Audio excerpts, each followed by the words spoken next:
Welcome to Verified Fears. There are stretches of American highway where truckers drive for hours without seeing another soul, where the darkness swallows everything beyond the headlights, and where the isolation can play tricks on your mind. Tonight, we're bringing you 11 encounters from the men and women who haul freight across the loneliest roads in this country, each one more disturbing than the last. Dim the lights, and let's begin. Mike Garrison had been driving trucks for 28 years, and he thought he'd seen everything Route 50 had to offer. The Nevada stretch, that infamous slash of asphalt they called the loneliest road in America, had become as familiar to him as his own face in the mirror, though lately he'd been avoiding looking at both. 3 months after the divorce papers were finalized, he found himself taking longer routes, volunteering for the runs nobody else wanted. Anything to keep from going back to that empty apartment in Reno. Tonight he was running empty after dropping a load in Ely, the kind of deadhead run that kills your profit margin. But Mike didn't care about profit anymore. He just needed to keep moving. It was pushing 3 a.m. when he rolled past Austin. The darkness beyond his headlights so complete, it felt like driving through outer space. The summer heat was still brutal even at this hour, the kind of oppressive warmth that made the air shimmer and dance above the asphalt, turning distant tail lights into floating red phantoms. His CB radio crackled with static, the occasional trucker checking in from somewhere far down the line, voices disconnected and lonely. Mike hadn't slept properly in 36 hours, riding on coffee and gas station energy drinks, his eyes burning as he watched the mile markers crawl past. That's when he saw the figure at the rest stop just past Cold Spring Station, standing under the single working light like an actor on a stage, thumb out in the universal gesture. Mike almost drove past. He'd learned long ago that picking up hitchhikers was asking for trouble, but something made him hit the brakes. Maybe it was loneliness. Maybe it was guilt about all the times he'd ignored people who needed help. Or maybe it was just that the figure looked so completely out of place in the middle of nowhere that Mike's curiosity got the better of him. The man who climbed into the cab was maybe 40, wearing a faded trucking company uniform that Mike didn't recognize, his face sunburned and streaked with what looked like road dust. "Thanks for stopping," the man said, his voice rough like he hadn't spoken in hours. "Rig broke down about 10 miles back. Transmission just gave out." Mike nodded, pulling back onto the highway. "You call for a tow?" The man laughed, a strange hollow sound. "No signal out here. You know how it is." They drove in silence for a while, the stranger staring out at the darkness with an intensity that made Mike uncomfortable. "What company you with?" Mike asked, trying to make conversation. The man gestured vaguely at his shirt, but Mike couldn't make out the logo in the dim light. "You wouldn't know it. Small outfit." Then the stranger did something that made Mike's skin prickle. "You should take the next left," he said. "There's a priority pickup waiting." Mike frowned. "I'm running empty back to Reno. I don't have any pickups scheduled." The man smiled, and there was something off about it, something that didn't reach his eyes. "Yeah, you do? They just called it in. Check your phone." Against his better judgment, Mike grabbed his phone from the cup holder. No signal, just like the stranger said. But there was a text message sitting there with no sender information, just coordinates and the words, "Priority load, Cold Springs Junction." "How did you know about this?" Mike asked, his heart starting to beat faster. "Take the left," the stranger repeated. "It's important." Mike's hands tightened on the wheel. Every instinct told him to keep driving straight, to drop this guy off at the next town and forget this whole thing. but his curiosity was overwhelming. And there was something else, something he couldn't quite name, a compulsion that made his hands turn the wheel almost against his will. The left turn took them off Route 50 onto a narrow dirt road that Mike had never noticed before, despite having run this route hundreds of times. The road wasn't on his GPS, which showed them still traveling on the main highway, even as they bounced over increasingly rough terrain. "Where exactly are we going?" Mike demanded. The stranger turned to look at him, and in the glow of the dashboard lights, his eyes seemed wrong somehow. Too dark, too deep. "You know where we're going, Mike?" Mike's blood went cold. "I never told you my name." The stranger smiled again. "You didn't have to. You know, she tried to hold it together. Your wife. She really did. But you were never there, were you? Always on the road, always running from something." Mike's hands were shaking now. "How do you know about my wife?" "Take another left at the next clearing." Mike wanted to stop, wanted to turn around, but his hands kept steering where the stranger indicated. The landscape had changed, becoming increasingly alien. The scrub brush and desert giving way to something else. Something that didn't belong in Nevada. The temperature gauge showed it was still over 100 degrees outside, but Mike could see his breath forming clouds in the cab. "You remember that night 10 years ago?" the stranger asked conversationally. "The night you fell asleep at the wheel just for a second? You never told anyone about that, did you? About the car you sideswiped in the dark, how you just kept driving?" Mike's heart was hammering against his ribs. He had never told anyone about that night, had convinced himself over the years that it hadn't really happened, that he'd dreamed it. "I don't know what you're talking about," he whispered. "Sure you do. This is the place, Mike. Pull over." They'd arrived at what looked like an old way station, long abandoned. The building half collapsed and covered in graffiti, and sitting in the parking lot, lit by Mike's headlights, was a truck. His truck. Same company, same number, same everything, except it was rusted and dead. Weeds growing through the wheel wells, the windshield shattered. The registration sticker on the door showed a date from 15 years ago. "What is this?" Mike's voice cracked. He turned to look at the stranger, but the passenger seat was empty. The door hadn't opened, no sound had been made. The man had simply vanished like smoke. Mike sat frozen, unable to move, unable to process what he was seeing. With trembling hands, he opened his door and stepped out into the desert night. The air felt wrong, thick and syrupy, like moving through water. He approached the abandoned truck slowly, terrified of what he might find. The driver's side door was unlocked. Inside, the cab was exactly like his. Down to the coffee stain on the passenger seat, the picture of his ex-wife that he'd kept on the dashboard before she left. And there, hanging from the rearview mirror, was his wedding ring, the one he'd lost 3 years ago after the worst fight he and his wife ever had, the one he'd claimed slipped off while he was working on the engine.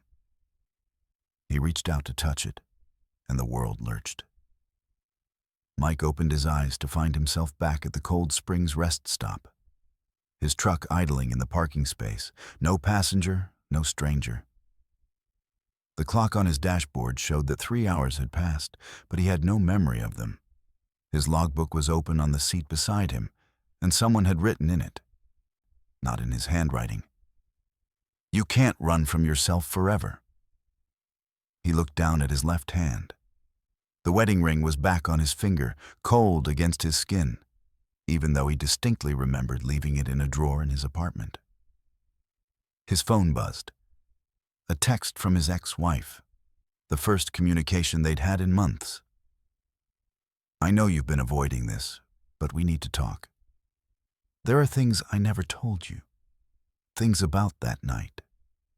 Mike's hands wouldn't stop shaking as he put the truck in gear and pulled back onto Route 50.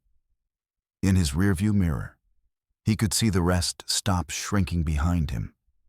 And for just a moment, just a fraction of a second, he saw the figure standing there again under the light, watching him go.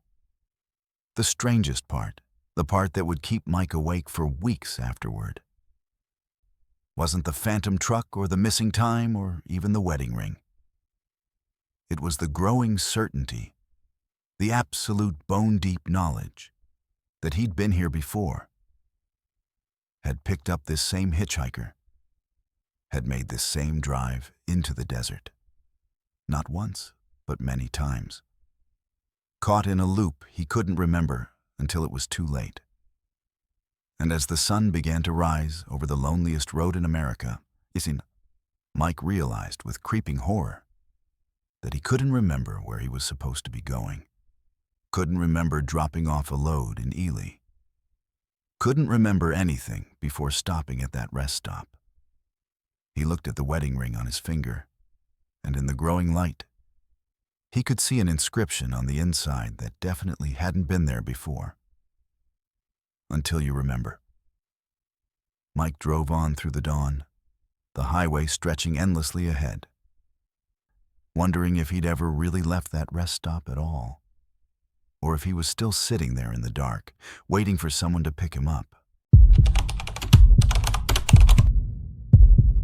The veteran driver had been running long haul for 15 years, and she thought she'd seen everything the road could throw at her until the November day when she started her first solo run after losing her husband and co-driver to a massive heart attack 3 months earlier.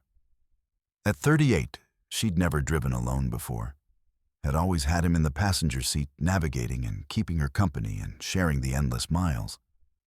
And now the cab felt too large and too quiet, filled with an absence that pressed against her like physical weight. She'd taken 3 months off after the funeral, but the bills kept coming and the company had been patient, but eventually they needed her back on the road. So here she was hauling livestock feed from Minnesota to Montana along U.S. Route 2, the northern route that cut through some of the loneliest country in America. The first major snowfall of the season had started that afternoon, what the Weather Service was calling a significant winter storm. And by evening, it had developed into full whiteout conditions that reduced her world to the narrow tunnel of her headlights and the hypnotic swirl of snow against her windshield. She'd been driving for 6 hours, making slow progress through the deteriorating conditions, when she first glimpsed the figure in her passenger seat. It appeared in her side mirror as she was checking her trailer, just a shadow sitting where her husband used to sit. And her first thought was that grief was making her hallucinate, that the stress and loneliness and exhaustion were combining to show her what she wanted to see. She looked directly at the passenger seat and found it empty as expected, just her husband's old travel mug still sitting in the cup holder where she'd left it like a shrine. But when she glanced back at the mirror, the shadow was there again, more distinct this time. Clearly the shape of a person sitting upright and facing forward. She tried to dismiss it as a trick of the light, the way shadows and reflections could create illusions in the confined space of a truck cab. But over the next hour, the figure appeared in every reflective surface she looked at, growing clearer and more defined with each sighting. The rearview mirror showed it sitting in the sleeper berth. The chrome on her door handle reflected it, standing right beside her. The window glass caught its silhouette leaning forward from the back of the cab. And each time she looked directly, there was nothing there, just empty space and her own fear making her heart race. The figure was definitely not her husband. She could see that much now, could make out enough details to know this was someone else. Someone wearing clothing that looked old-fashioned in a way she couldn't quite place. Maybe from the 70s or 80s based on the collar and jacket style. The whiteout conditions were getting worse, the wind driving snow horizontally across the highway and making it nearly impossible to see the road. And she made the decision to pull over at the next safe opportunity, to wait out the worst of the storm before continuing. But the figure in her mirrors was getting closer with each sighting, moving forward through the cab in a way that defied the fact that nothing was actually there. She found a wide shoulder and pulled over, her truck sliding slightly on the ice before coming to a stop, and sat with the engine idling and the heater running full blast while she tried to calm her breathing and think rationally about what was happening. The snow was so heavy now that she couldn't see more than a few feet beyond her windows, the world reduced to white static, and in that isolation, the figure became impossible to ignore. It appeared in her phone screen when she tried to check the weather radar, in the glass face of her gauges on the dashboard, in the reflection of her coffee cup. Always the same person, always getting incrementally closer. And she realized with growing terror that she could now see it in multiple reflective surfaces simultaneously, surrounding her like it was closing in from all directions. She tried covering the mirrors with towels and turning off her phone, but the figure appeared in the chrome of her gear shift, in the glossy surface of her logbook cover, in the window glass that she couldn't cover without losing all visibility. And she understood that it would find any surface that could hold a reflection, that there was no way to hide from something that existed only in mirrors. The CB radio was dead. Just static and the occasional burst of interference that might have been voices or might have been the storm playing tricks with the signal. And her phone showed no service despite having had a weak signal just minutes before. She was completely isolated, trapped in a metal box during a blizzard with something that was getting closer every time she looked away and looked back. And her mind raced through possibilities, trying to explain what this could be. Grief hallucination seemed most likely, her brain conjuring visions because she missed her husband and couldn't accept that she was truly alone. But the figure looked too consistent, too detailed, too different from her husband to be a manifestation of missing him. She'd heard stories from other drivers about ghosts on the highways, about hitchhikers who vanished, and mysterious figures that appeared in storms. But she'd always dismissed those as campfire tales and urban legends, things that happened to other people but never to rational, experienced drivers like herself. The figure was close enough now that she could make out facial features in the reflections, could see that it was a man, probably in his 40s, with weathered skin and tired eyes. And there was something about his expression that wasn't threatening, but rather sad, almost pleading, like he was trying to communicate something he couldn't say aloud. She forced herself to study his reflection in her rearview mirror, to really look at him instead of jerking away in fear. And that's when she noticed the details of his clothing, the specific style of trucker jacket with a company logo she didn't recognize, the way his shirt collar was frayed, the old-fashioned CB radio microphone clipped to his shoulder. Her rational mind started working through the puzzle, started asking questions about who this person might be and why he was appearing to her.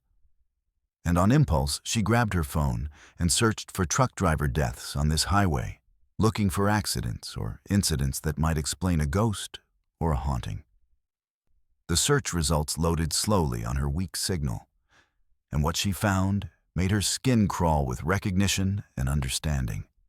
In 1983, a trucker had been killed on this exact stretch of U.S. Route 2 during a November snowstorm, hit by a driver who didn't stop, whose vehicle was never identified despite an investigation that stretched for months.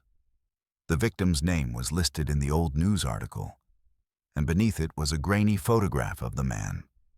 And she recognized him instantly as the figure she'd been seeing in her mirrors. The article mentioned that he'd been driving a truck with the same company she worked for, though the company had changed names and ownership several times in the intervening decades, and his rig number was in the same sequence as hers, differing by only a few digits. The hit-and-run had happened during a whiteout similar to what she was experiencing now, and the driver had been found by a state trooper the next morning. But by then, it was too late. He'd died from his injuries and the cold while waiting for help that never came.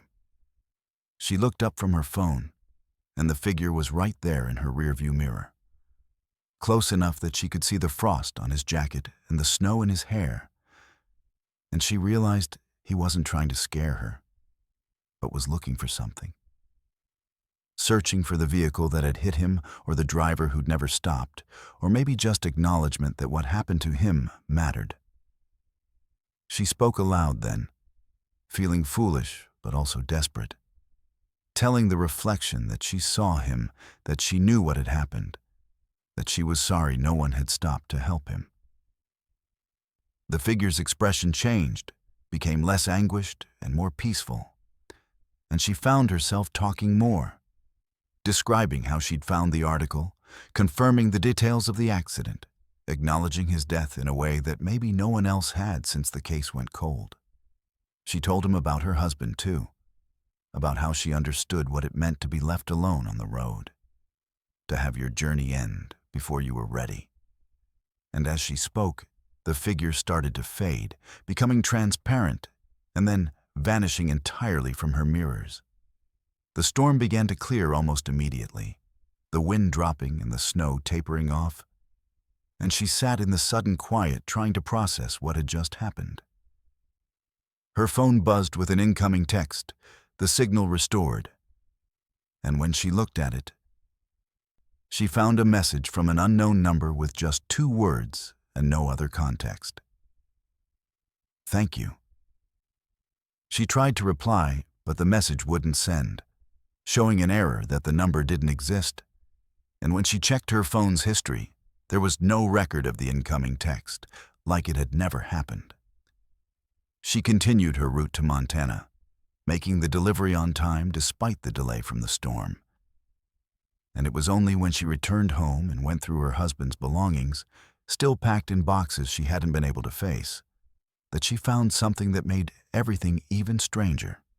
Tucked in with his old trucking company memorabilia was a newspaper clipping about the 1983 hit-and-run, yellowed and fragile. And on the back, in her husband's handwriting, was a note that read, "If anything happens to me and you're driving alone, this is who'll watch over you." She never told anyone the full story of what happened that night, knowing it sounded insane, knowing people would dismiss it as grief or hallucination, or the product of a tired mind under stress. But she kept researching the 1983 case, digging through old files and newspaper archives, and discovered that the victim's family had spent years trying to get justice, trying to find the driver who'd left him to die in the snow. And they'd eventually given up and moved away, leaving no memorial or marker to show that he'd existed or that his death had mattered to anyone.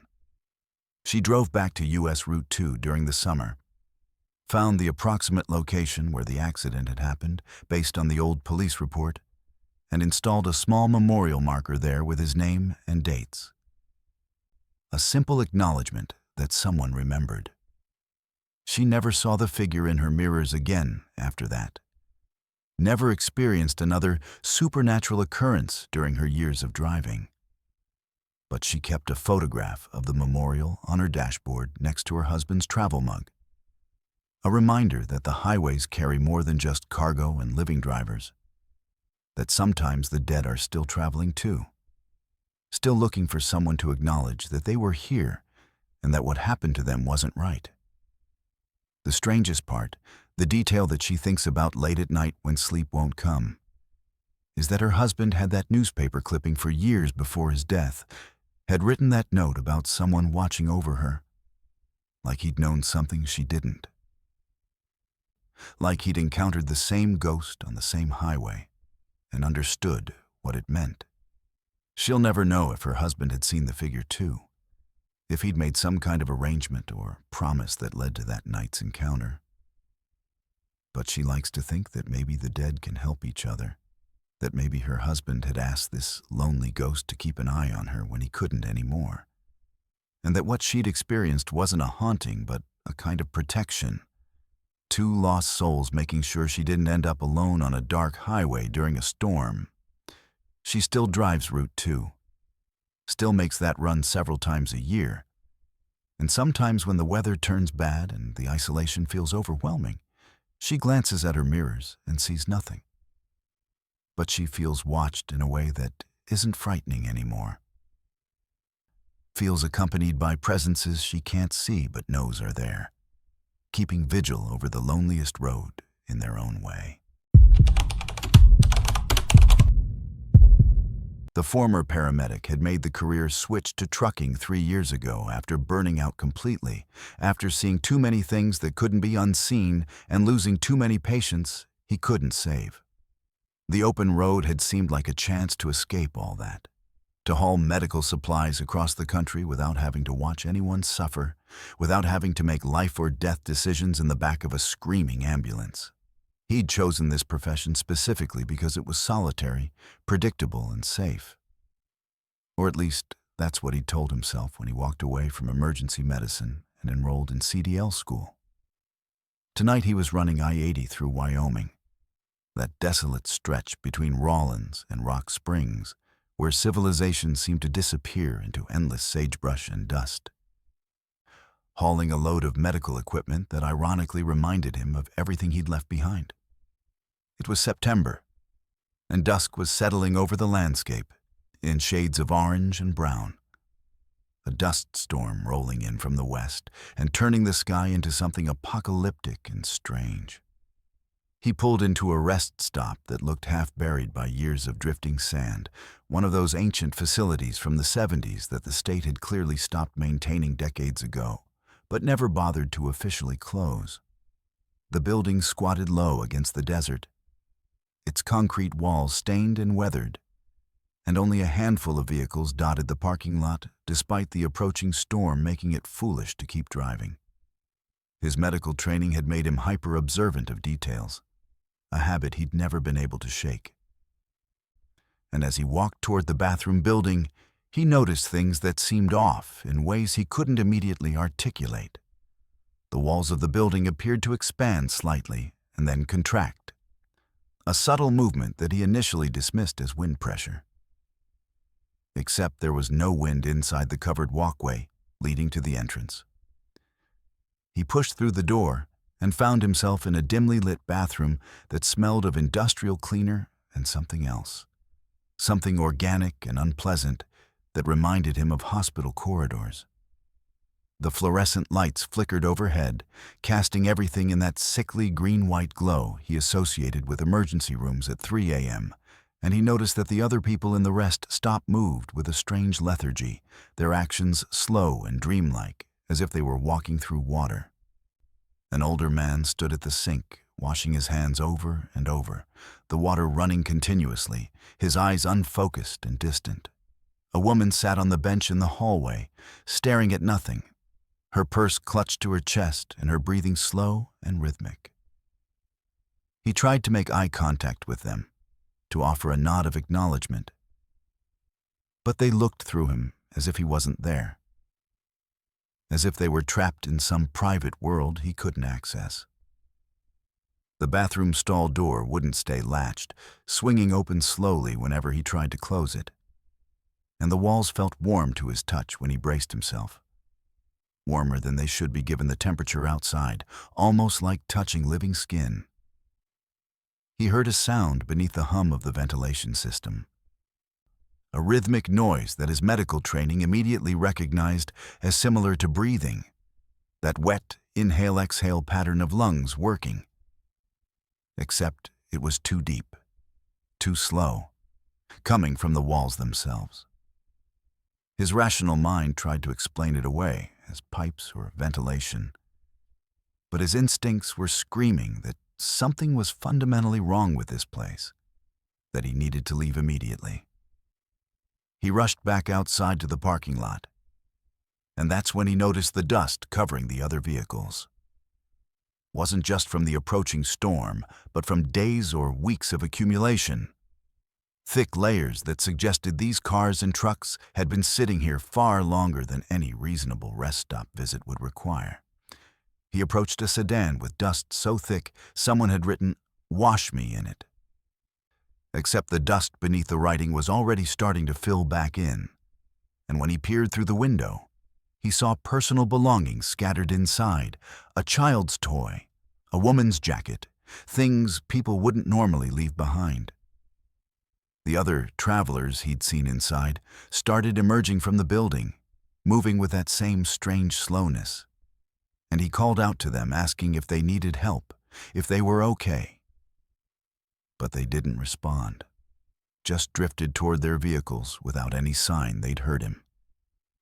One man, wearing a trucker's vest and carrying a coffee cup, walked directly to an 18-wheeler with flat tires and dead batteries and climbed into the cab as if planning to drive away. He followed the man, knocked on the truck door, and asked how long he'd been here. And the man looked at him with eyes that were bloodshot and exhausted and said, "Just stopped for a quick break, just need to rest a bit before I get back on the road." But the inspection sticker on his windshield was 3 years expired, and the registration tag showed a date from 4 years ago. The driver's logbook, visible on the dashboard, was filled with entries all from the same week in 2019. The same dates repeated over and over in increasingly shaky handwriting, as if he'd been living the same few days on an endless loop. He backed away from the truck, his heart pounding now with the kind of adrenaline surge he remembered from emergency calls, and decided to inspect the rest stop building from the outside, walking its perimeter with the trained eye of someone who'd learned to assess situations quickly and accurately. The building's dimensions didn't make sense. The interior space he'd walked through had been much larger than the exterior structure could possibly contain, and the walls themselves seemed to pulse slightly. That same breathing rhythm he'd heard inside, now visible in the subtle expansion and contraction of the concrete. He pressed his hand against the exterior wall and felt warmth, felt that unmistakable sensation of a pulse beneath his palm. The kind of rhythmic throbbing he'd spent years monitoring in patients' wrists and necks. His medical mind tried to rationalize what he was feeling, tried to explain it as vibrations from machinery or thermal expansion. But he knew the difference between mechanical movement and something organic, something alive. He pulled out his phone and started photographing everything, documenting the dust-covered vehicles, the expired registrations, the building's impossible dimensions, working on pure professional instinct to gather evidence of what he was witnessing. Through the windows of the rest stop, he could see more people inside than he'd initially noticed. Dozens of them sitting in the common area or wandering the hallways, all moving with that same drugged slowness. And he realized, with creeping horror, that they might have been here for months or years, trapped in some kind of stasis that they couldn't recognize or escape. He tried the main entrance again, determined to warn them, to get them out, but found the door harder to open than it should be, as if the building itself was resisting his entry. And when he finally forced his way inside, the air felt thick and syrupy, like moving through something viscous and alive. The people inside turned to look at him, and their expressions were blank, empty, as if whatever made them individuals had been slowly drained away. And one woman reached out to him with a pleading gesture, her mouth forming words he couldn't hear over the sound of that deep, rhythmic breathing that now seemed to fill the entire structure. He grabbed her arm, tried to pull her toward the exit, and felt an immediate resistance, not from her, but from the air itself, from the building, as if invisible hands were holding her in place. The floor beneath his feet felt warm and slightly soft. And when he looked down, he saw that the tile patterns seemed to be moving, shifting in subtle ways that suggested the surface was no longer entirely solid. His medical training had prepared him for a lot of things, had taught him to stay calm in crisis situations, to think clearly when others panicked. And that training kicked in now as he realized that whatever this building was, whatever it had become, it was somehow feeding on the people inside, keeping them docile and complacent while it slowly consumed them. He released the woman and ran for the exit, fighting against that invisible resistance, his legs feeling heavy and uncoordinated, like he was running through water or thick mud. And when he finally burst through the door into the parking lot, he fell to his knees, gasping for air that suddenly felt thin and insufficient. He crawled to his truck on his hands and knees, unable to stand, his entire body feeling weak and drained, like he'd been running for hours. And when he finally hauled himself into the cab and started the engine, he looked back at the rest stop and saw something that would haunt him for the rest of his life. The windows of the building, the dark rectangular openings that dotted the concrete walls, were arranged in a pattern that suddenly resolved into a face. A massive face with windows for eyes and the entrance as a gaping mouth. And he understood in that moment that the building wasn't just housing something alive, it was alive itself. Had somehow merged with whatever lay beneath it to become a single organism that lured in travelers and fed on them slowly, keeping them alive and compliant for as long as possible. He drove away with his tires spinning in the loose gravel, not bothering with seatbelts or mirrors, just focusing on putting distance between himself and that place. And when he was 5 miles down the highway, he finally pulled over and called 911 to report what he'd found. The dispatcher was polite, but skeptical, taking his information and promising to send someone to investigate. And when state troopers arrived at the rest stop 2 hours later, they found a completely normal facility with a few travelers taking legitimate breaks, no unusual vehicles, no trapped people, nothing to support his claims. He drove back during daylight 2 days later with another truck driver as a witness, determined to prove what he'd seen, and found the rest stop looking exactly as the troopers had described, clean and maintained and perfectly ordinary. The parking lot empty except for one RV and a family eating sandwiches at a picnic table. Every photograph he'd taken on his phone showed nothing but white glare, overexposed images that revealed none of the details he remembered capturing, as if something had reached through the digital files and erased the evidence. The only proof he had left was the sudden weight loss, the 12 pounds he'd somehow dropped during that single visit, as if the building had drained something essential from him during those brief minutes inside, and the exhaustion that plagued him for weeks afterward, a bone-deep tiredness that no amount of sleep could cure. He still drives I-80, still passes that rest stop every few weeks, and he's learned to recognize it by the peculiar way the light falls on the building, by the strange warmth that radiates from it even on cold days. And he never stops there no matter how urgent his need or how bad the weather gets. And sometimes, late at night when he's fighting fatigue on some empty stretch of highway, he'll see other rest stops that give him that same feeling of wrongness, that same sense that the building is watching him, breathing in rhythm with his own lungs, waiting patiently for him to make the mistake of going inside. The rookie driver had only been running solo for 3 months when he took the overnight haul through New Mexico, a route his dispatcher assured him was straightforward and easy, perfect for building up his confidence and hours. At 29 years old, he was one of the youngest long-haul drivers in his company's fleet, still nervous about proving himself worthy of the trust they'd placed in him, still double-checking his load secures and tire pressures obsessively before every departure. Tonight, he was carrying auto parts from Albuquerque to Carlsbad, a simple enough run that would get him back before the weekend if he made good time. And the October night was clear and perfect, the kind of visibility that made the New Mexico desert feel infinite under a sky absolutely packed with stars. Route 285 stretched out before him like a ribbon of black glass, and he'd been making excellent time, actually enjoying the solitude and the rhythm of the road, when something impossible began to happen at mile marker 117.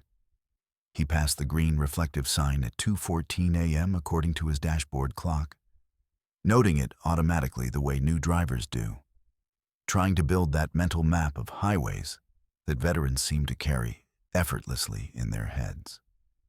The mile marker was positioned near a slight curve where the highway dipped through a shallow valley.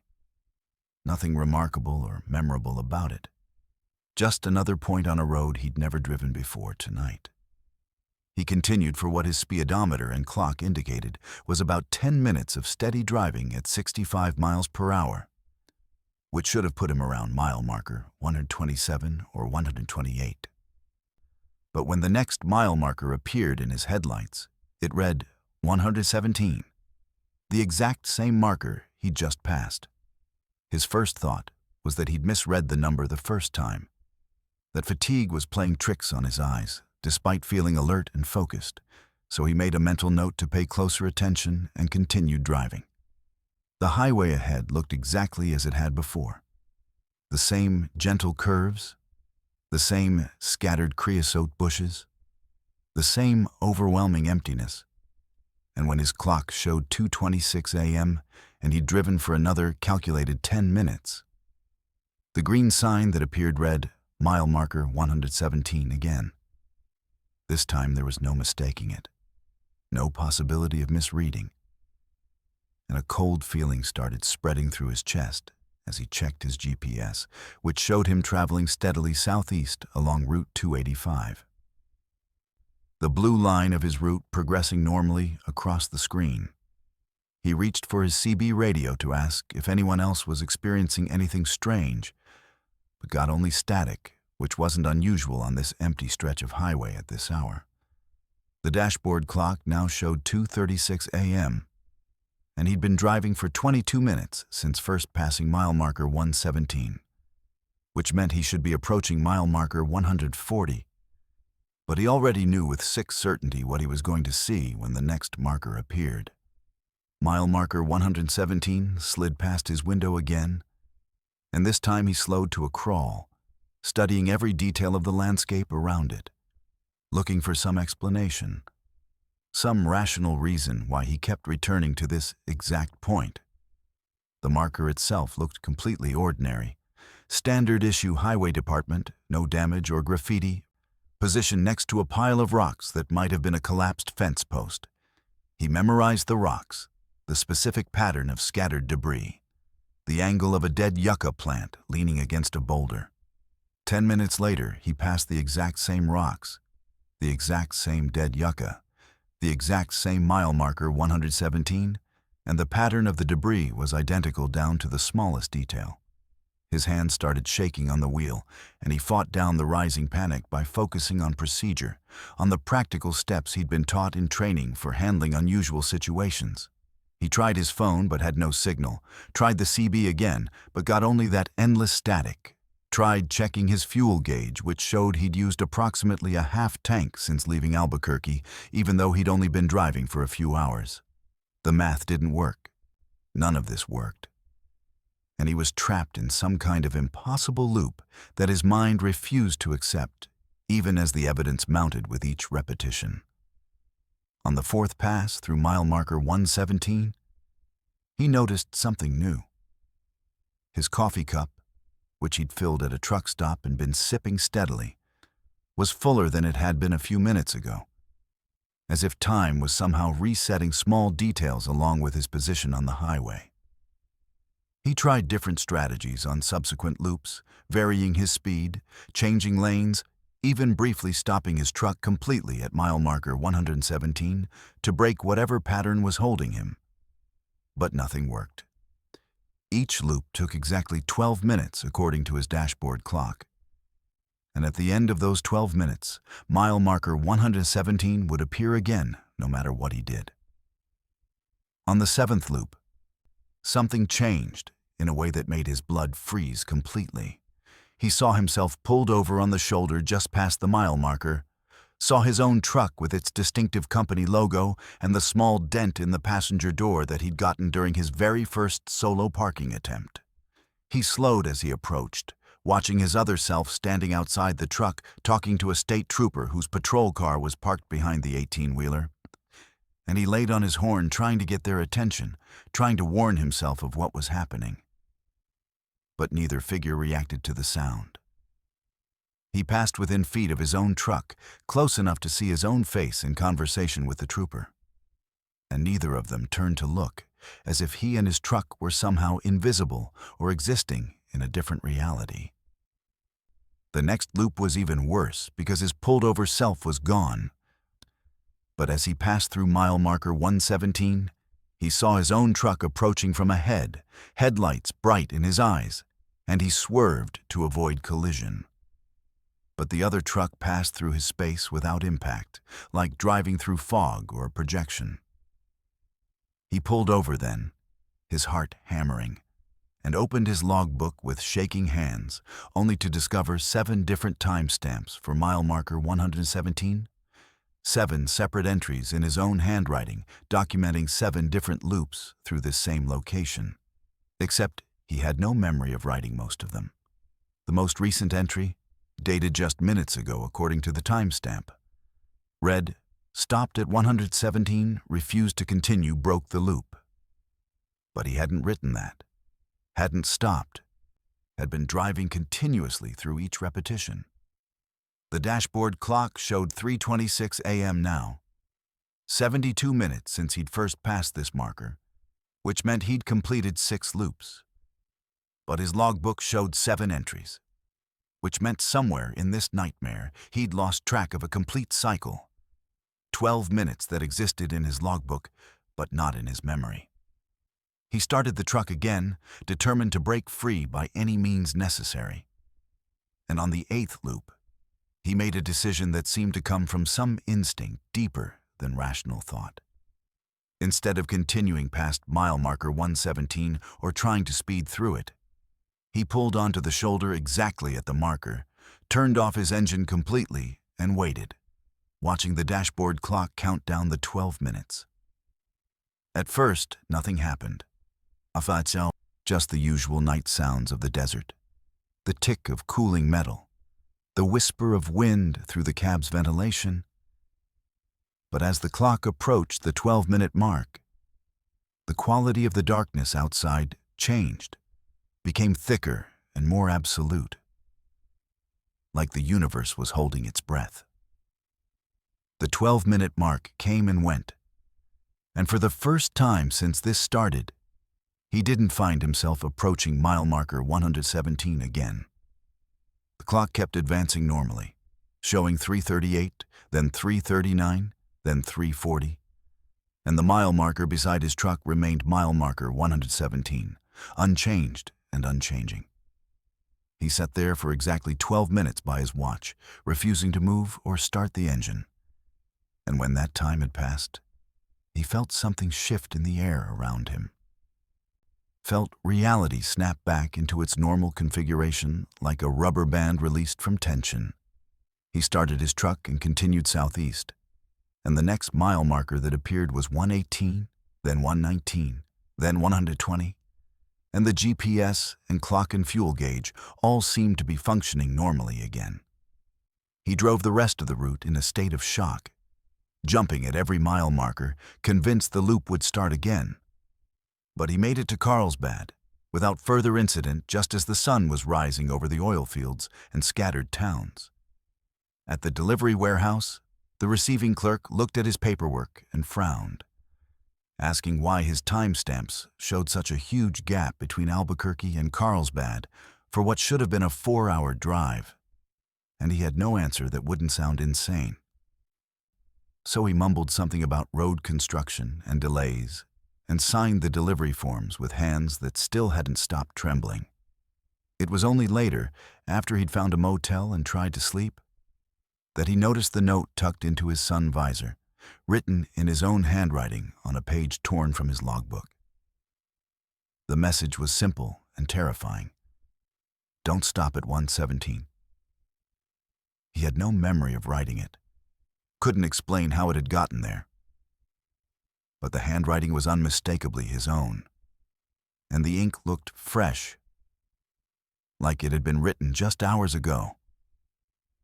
He pulled out his logbook and found the torn page, except it wasn't torn from the most recent entries, but from a section dated 3 weeks in the future.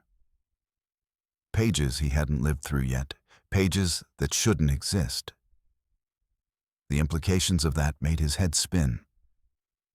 Suggested that he'd somehow been experiencing loops within loops, that he might have been trapped at mile marker 117 far longer than he remembered, living through variations of the same 12 minutes again and again until he finally discovered the solution of stopping and waiting.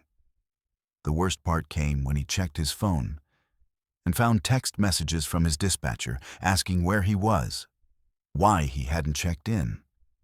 Messages that were time-stamped over the course of 3 days, even though he was certain only 1 night had passed since leaving Albuquerque. His GPS history showed him stationary at mile marker 117 for 72 hours, not 72 minutes. And his fuel tank was nearly empty, even though the gauge had showed half full when he finally broke free. He drove back to Route 285 a week later during daylight, determined to investigate mile marker 117 and understand what had happened to him. But the marker looked completely ordinary. Just a standard green sign in an unremarkable stretch of highway. He talked to other drivers in truck stops and online forums, carefully feeling out whether anyone else had experienced something similar, and discovered that mile marker 117 on Route 285 had a reputation. That drivers who'd been on the road for decades knew to avoid stopping anywhere near it.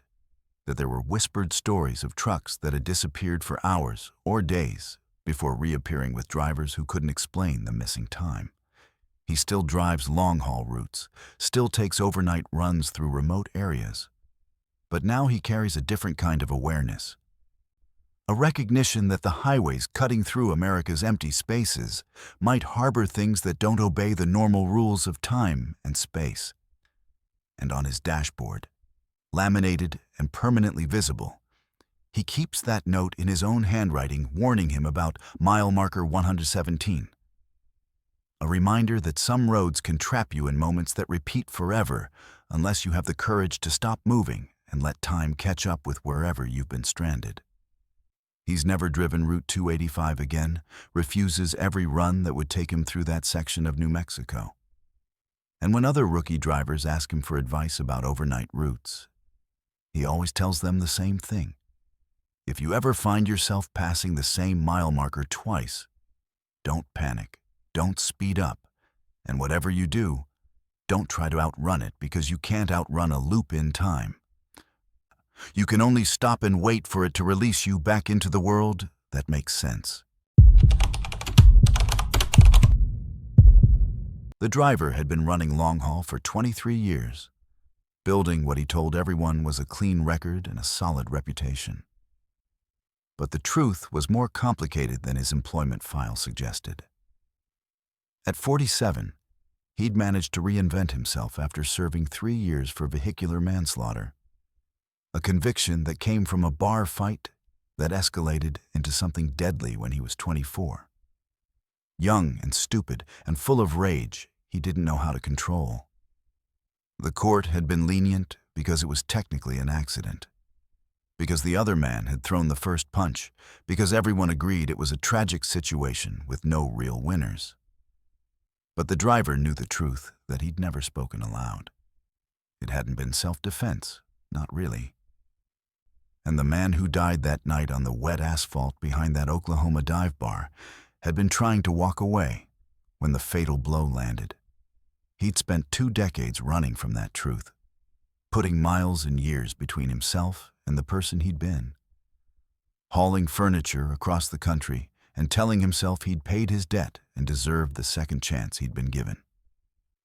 Tonight, he was running I-40 through Oklahoma, that long, straight stretch between Weatherford and Elk City where the landscape flattened into endless wheat fields and the occasional oil derrick, and a March thunderstorm was building on the horizon, turning the late afternoon sky the color of old bruises. He needed fuel and food, and decided to pull into a truck stop that appeared on the right side of the highway. One of those vintage operations from the 80s that somehow still survived despite the corporate megastops that had taken over most of the industry. The building had that frozen-in-time quality of places that stopped evolving decades ago. All faded paint and flickering neon, and a parking lot that still had the old-style diagonal parking spots instead of the modern pull-through bays. The oppressive humidity made everything feel sticky and wrong as he climbed down from his cab, and he noticed that despite the threatening storm, the air was completely still. Not a breath of wind moving through the tall grass that grew in patches through the cracked parking lot asphalt. The diner attached to the truck stop was nearly empty, just a handful of drivers scattered in booths and a waitress who looked bored behind the counter. And he slid into a booth by the window where he could keep an eye on his truck. The waitress approached with a pot of coffee and a menu, and when she smiled at him, she used a nickname that made his blood run cold, a name that only one person had ever called him, and that person had been dead for 23 years. He tried to tell himself it was coincidence, that it was a common enough nickname that anyone might use it randomly. But the way she said it carried weight and knowledge, like she knew exactly who he was and what that name meant. He ordered without really looking at the menu, his mind racing, and when she walked away, he noticed for the first time that everyone in the diner was watching him with expressions that ranged from curious to knowing to something that looked almost like pity. The man in the next booth leaned over and casually mentioned the intersection of Highway 54 and County Road 1170, rattling off the coordinates like they were discussing the weather. And the driver felt his stomach drop because those were the exact coordinates where the fight had happened, where a man had died because of his fists and his rage and his inability to walk away. He tried to laugh it off, tried to ask how the man knew those numbers, but his voice came out strangled and weak, and the other driver just smiled and went back to his coffee like he'd said nothing unusual at all. The driver looked down at the menu still sitting on his table and saw that the daily special was named after his victim, the full legal name that had been read in court and printed in newspapers. And he knew with absolute certainty that this wasn't coincidence, that something was very wrong with this truck stop and everyone in it. He stood up to leave, but the waitress was already returning with his food, setting down a plate he didn't remember ordering. And when he looked around the diner, he realized that every single table had a newspaper spread out on it. And every newspaper was from the same date 23 years ago, the day after the killing, the headline screaming about the senseless death and the young man arrested at the scene. The papers looked fresh, not yellowed or brittle, like they'd been printed this morning instead of decades ago. And when he picked one up with shaking hands, the ink smudged on his fingers like it was still wet. The bathroom was calling him, offering escape or at least a moment to collect himself. And he stumbled toward it on legs that felt disconnected from his body, pushing through the door and approaching the sink on autopilot. The mirror above the sink showed him as he'd been 23 years ago, 24 years old with longer hair and the kind of hardness in his eyes that came from too much drinking and too little caring. And he spun around expecting to see someone behind him, some trick or projection. But the bathroom was empty, and when he looked back at the mirror, his current 47-year-old face stared back at him like nothing had happened. He splashed water on his face and tried to breathe, tried to think rationally about what was happening. But when he returned to the diner, the other truckers were telling stories in loud voices that carried across the room, and every story was about someone who'd hurt someone else, who'd made a terrible mistake and never paid for it, who carried secrets that weighed them down like cargo they couldn't deliver.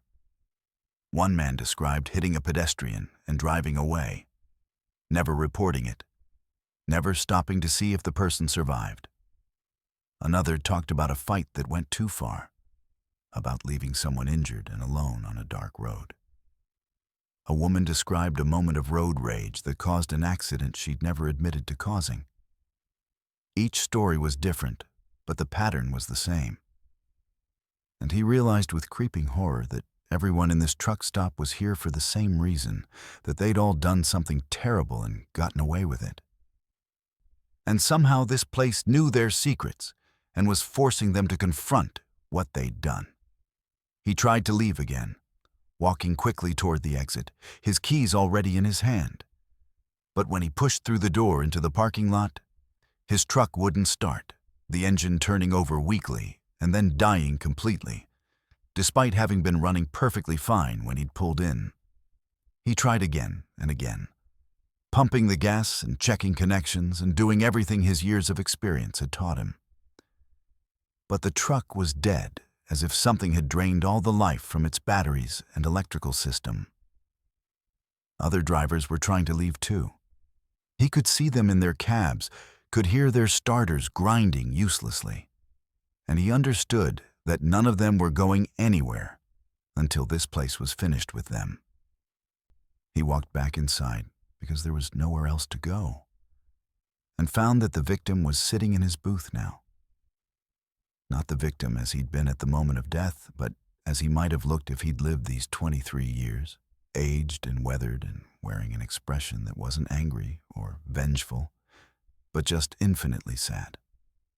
The victim didn't speak at first, just looked at him with those sad eyes, and then asked the question that the driver had been running from for more than 2 decades, the question that haunted his dreams and his quiet moments. The simple question of why. Why hadn't he walked away? Why hadn't he stopped after the first punch? Why hadn't he called for help instead of leaving a dying man in the parking lot? Why had he never admitted to anyone, including himself, that it wasn't self-defense, that it was murder dressed up in legal terminology and circumstantial ambiguity?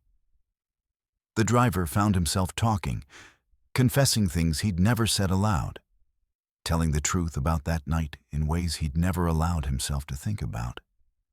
And as he spoke, he became aware that everyone in the truck stop was listening, that they were all being given this same opportunity or punishment or whatever this was, a chance to face what they'd done and speak the words they'd buried. He talked until his voice was hoarse, until he'd confessed every detail and every lie, and every moment of cowardice that had defined the last 23 years of his life. And when he finally fell silent, the victim nodded slowly and asked him one more question. What was he going to do now? Knowing that silence and distance hadn't actually freed him from anything. That carrying these secrets had poisoned every mile he'd driven and every relationship he'd tried to build. The driver looked around the truck stop at all these other people trapped in their own confessions, and he understood suddenly that they had a choice, that they could stay here forever in this pocket of frozen time, or they could leave and face the consequences of their actions in the real world. Some of the other drivers were arguing with their victims or their guilt or whatever manifestation this place had conjured for them, insisting they'd done nothing wrong, that circumstances had forced their hands, and he could see that they were fading somehow, becoming less solid and more transparent, as if refusing to acknowledge the truth was causing them to disappear into this place permanently. He stood up from the booth and walked to the payphone by the restrooms, an ancient rotary device that shouldn't have worked but did, and he called the police department in the town where it had happened, where a file with his name still existed in some archive of closed cases. He told the dispatcher that he needed to speak to someone about a cold case from 1992, that he had information about the incident behind the bar on Highway 54, that he was the person who'd been convicted, but there were things about that night that hadn't come out in court, things that changed the nature of what had happened. The dispatcher sounded confused but professional, taking down his information and promising to have a detective call him back. And when he hung up the phone, he felt something shift in the air around him. Felt the weight that had pressed down on his chest for 23 years lift just slightly, enough to let him breathe properly for the first time in decades. His truck started on the first try when he turned the key, the engine roaring to life like it had never been dead. And he pulled out of the parking lot without looking back, driving straight to the nearest state trooper station, where he walked in and asked to speak to someone about reopening a case. The whole process took months, giving depositions and testimony and facing the victim's family, who'd spent over 2 decades believing they knew the whole story. And in the end, the legal consequences were minimal, because the statute of limitations and the original conviction created a complicated situation that prosecutors didn't want to pursue. But the moral consequences were everything. Were the difference between running forever and finally standing still. And when he walked out of the courthouse after his final testimony, he felt lighter than he had since he was 23 years old, and still innocent of the thing that would define his life. He drove back to that stretch of I-40 between Weatherford and Elk City 6 months later, looking for the truck stop, needing to understand what had happened to him there, and whether other drivers were still trapped in that place, making their terrible choices. The truck stop was gone, just an empty lot with old concrete pads showing where fuel pumps had once stood. And when he asked locals about it, they told him that nothing had been there for at least 15 years. That the old truck stop had been torn down in the early 2000s, and the land had sat empty ever since. He has the newspaper from that day, though, the one he'd grabbed from the table, and it's real and solid and definitely printed in 1992, despite being fresh and clean when he took it from a truck stop that apparently didn't exist.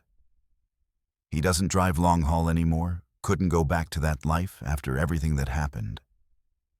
But he keeps the newspaper in a frame on his wall as a reminder that some places exist outside of normal geography. Some places remember what we've done and won't let us pass until we remember it too. And some confessions have to be made before the miles can finally carry us towards something that looks like redemption. The veteran driver had been running long haul for 15 years, and she thought she'd seen everything the road could throw at her until the November day, when she started her first solo run after losing her husband and co-driver to a massive heart attack 3 months earlier. At 38, she'd never driven alone before, had always had him in the passenger seat navigating and keeping her company and sharing the endless miles. And now the cab felt too large and too quiet, filled with an absence that pressed against her like physical weight. She'd taken 3 months off after the funeral, but the bills kept coming and the company had been patient, but eventually they needed her back on the road. So here she was hauling livestock feed from Minnesota to Montana along U.S. Route 2, the northern route that cut through some of the loneliest country in America. The first major snowfall of the season had started that afternoon, what the Weather Service was calling a significant winter storm. And by evening, it had developed into full whiteout conditions that reduced her world to the narrow tunnel of her headlights and the hypnotic swirl of snow against her windshield. She'd been driving for 6 hours, making slow progress through the deteriorating conditions, when she first glimpsed the figure in her passenger seat. It appeared in her side mirror as she was checking her trailer, just a shadow sitting where her husband used to sit. And her first thought was that grief was making her hallucinate, that the stress and loneliness and exhaustion were combining to show her what she wanted to see. She looked directly at the passenger seat and found it empty as expected, just her husband's old travel mug still sitting in the cup holder where she'd left it like a shrine. But when she glanced back at the mirror, the shadow was there again, more distinct this time. Clearly the shape of a person sitting upright and facing forward. She tried to dismiss it as a trick of the light, the way shadows and reflections could create illusions in the confined space of a truck cab. But over the next hour, the figure appeared in every reflective surface she looked at, growing clearer and more defined with each sighting. The rearview mirror showed it sitting in the sleeper berth. The chrome on her door handle reflected it, standing right beside her. The window glass caught its silhouette, leaning forward from the back of the cab. And each time she looked directly, there was nothing there. Just empty space, and her own fear making her heart race. The figure was definitely not her husband. She could see that much now, could make out enough details to know this was someone else. Someone wearing clothing that looked old-fashioned in a way she couldn't quite place. Maybe from the 70s or 80s based on the collar and jacket style. The whiteout conditions were getting worse, the wind driving snow horizontally across the highway and making it nearly impossible to see the road.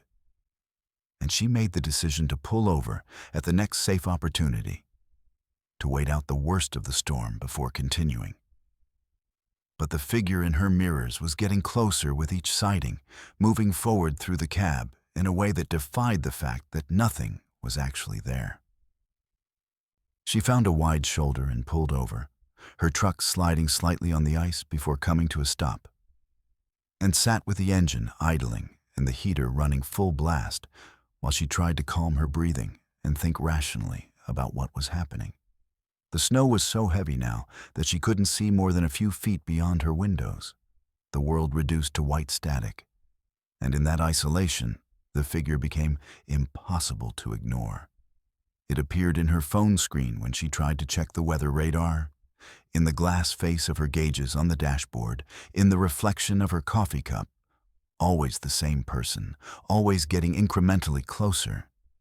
And she realized with growing terror that she could now see it in multiple reflective surfaces simultaneously, surrounding her like it was closing in from all directions. She tried covering the mirrors with towels and turning off her phone, but the figure appeared in the chrome of her gear shift, in the glossy surface of her logbook cover, in the window glass that she couldn't cover without losing all visibility. And she understood that it would find any surface that could hold a reflection, that there was no way to hide from something that existed only in mirrors. The CB radio was dead. Just static and the occasional burst of interference that might have been voices or might have been the storm playing tricks with the signal. And her phone showed no service despite having had a weak signal just minutes before. She was completely isolated, trapped in a metal box during a blizzard with something that was getting closer every time she looked away and looked back. And her mind raced through possibilities, trying to explain what this could be.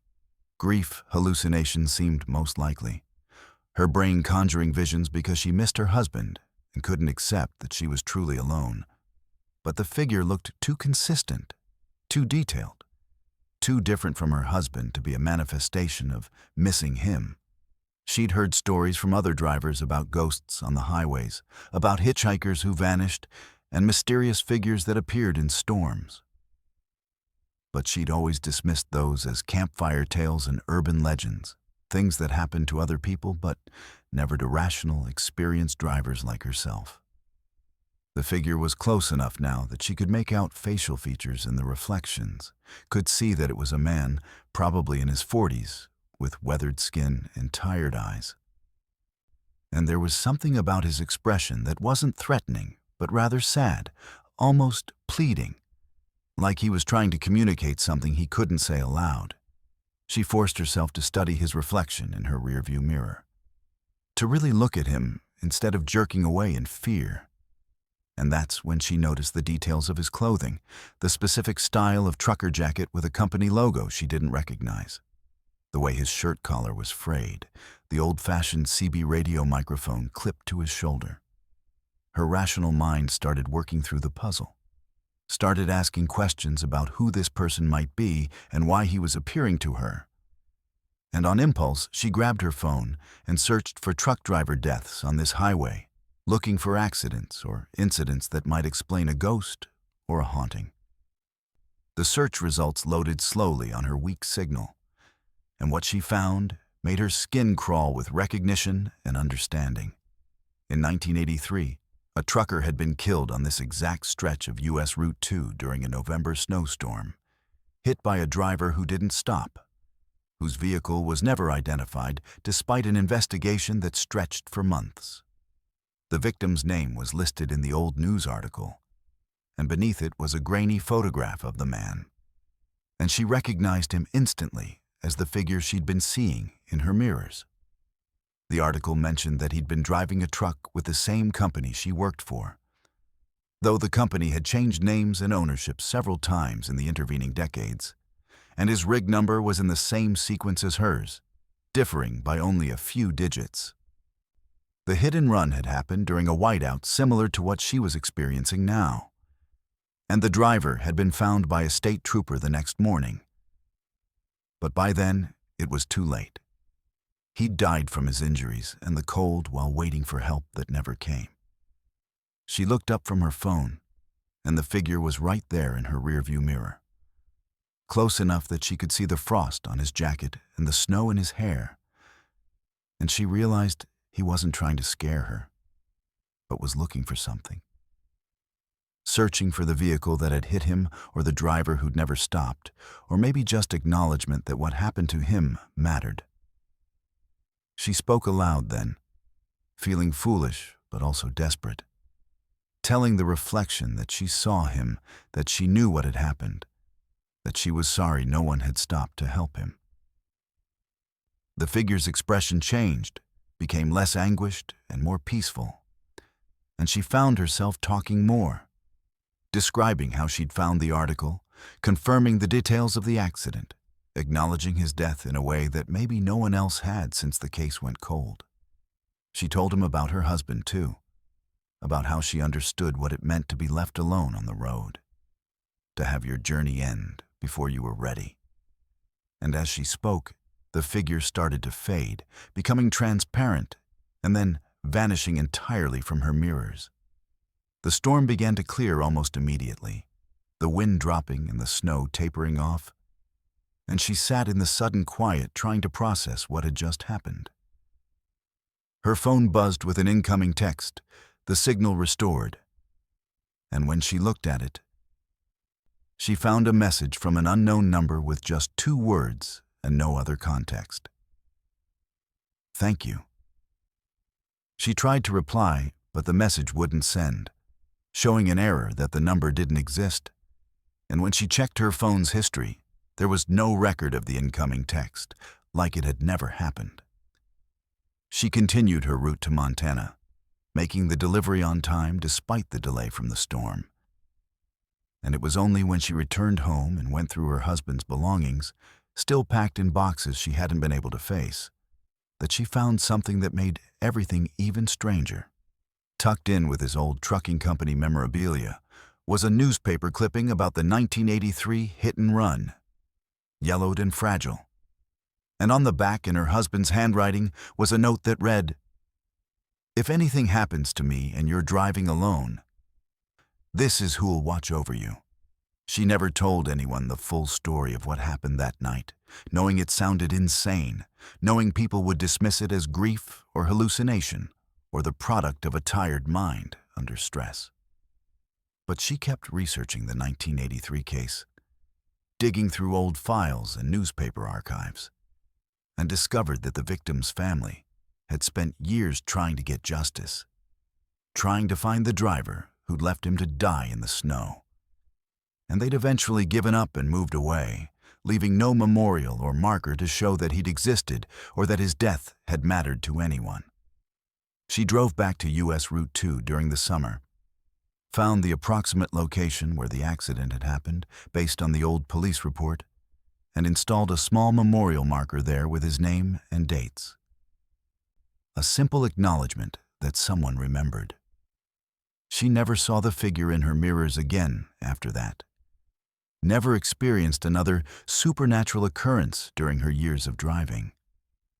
but she kept a photograph of the memorial on her dashboard next to her husband's travel mug. A reminder that the highways carry more than just cargo and living drivers, that sometimes the dead are still traveling too, still looking for someone to acknowledge that they were here and that what happened to them wasn't right.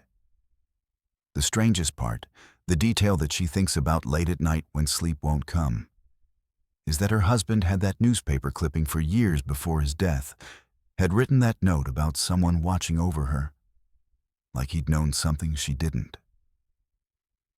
Like he'd encountered the same ghost on the same highway and understood what it meant. She'll never know if her husband had seen the figure too, if he'd made some kind of arrangement or promise that led to that night's encounter. But she likes to think that maybe the dead can help each other, that maybe her husband had asked this lonely ghost to keep an eye on her when he couldn't anymore, and that what she'd experienced wasn't a haunting but a kind of protection. Two lost souls making sure she didn't end up alone on a dark highway during a storm.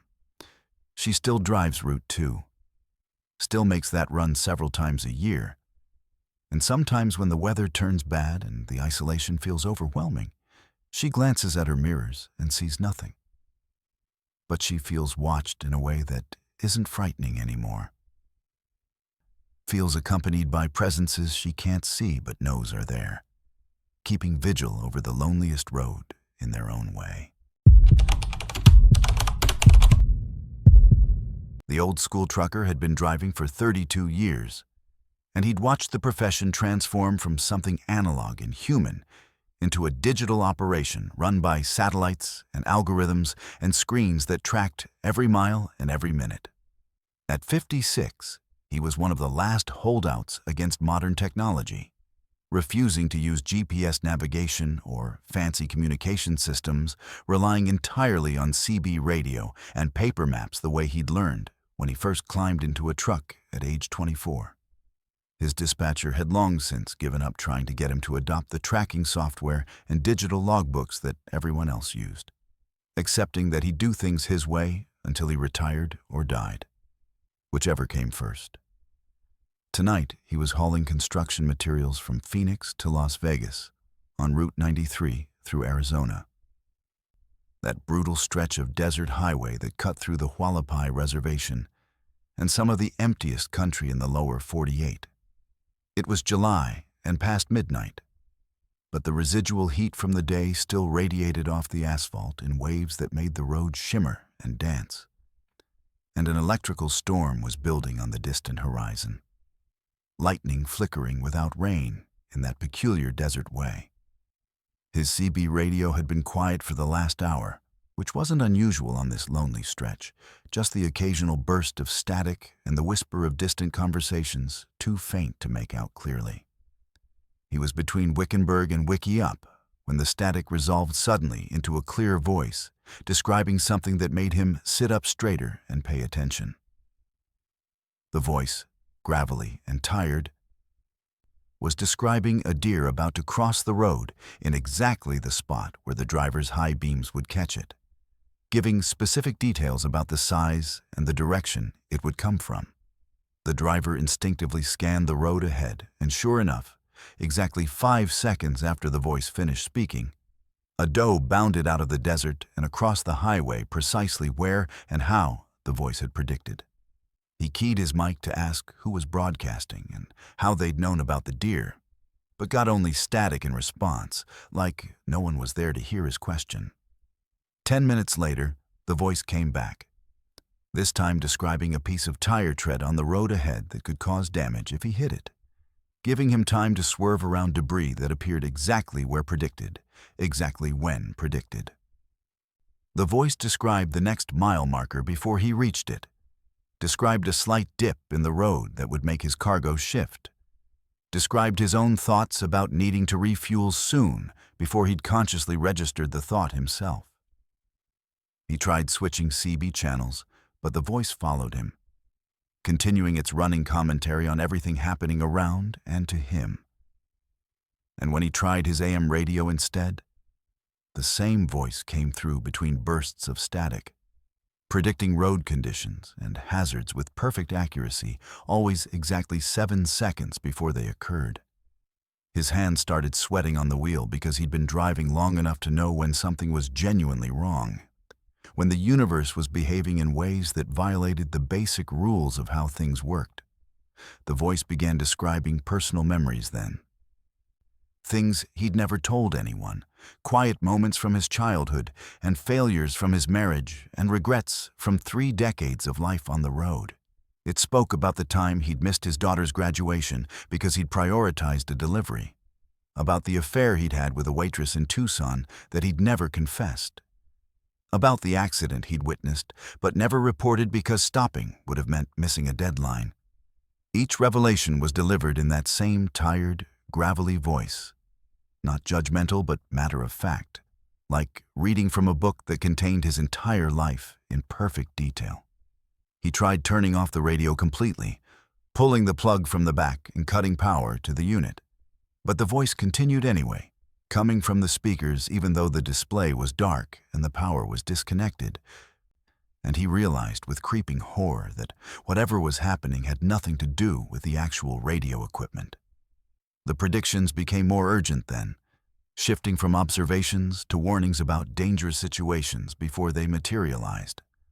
The voice described a tire about to blow on his rear axle, giving him time to pull over and discover that the tire was indeed damaged and would have failed catastrophically if he'd continued. It described a wrong-way driver approaching from ahead, someone drunk or confused, and he slowed down and pulled to the shoulder just as headlights appeared traveling in his lane, the vehicle missing him by inches as it swerved past. The voice was keeping him alive. He understood that now, was warning him about hazards that should have killed him. And the 7-second delay was giving him just enough time to react and avoid disaster. He tried to feel grateful, but instead felt terrified because he didn't know what this was or what it wanted or why it had chosen him. And the voice showed no sign of stopping, continuing its predictions in that steady, unchanging tone.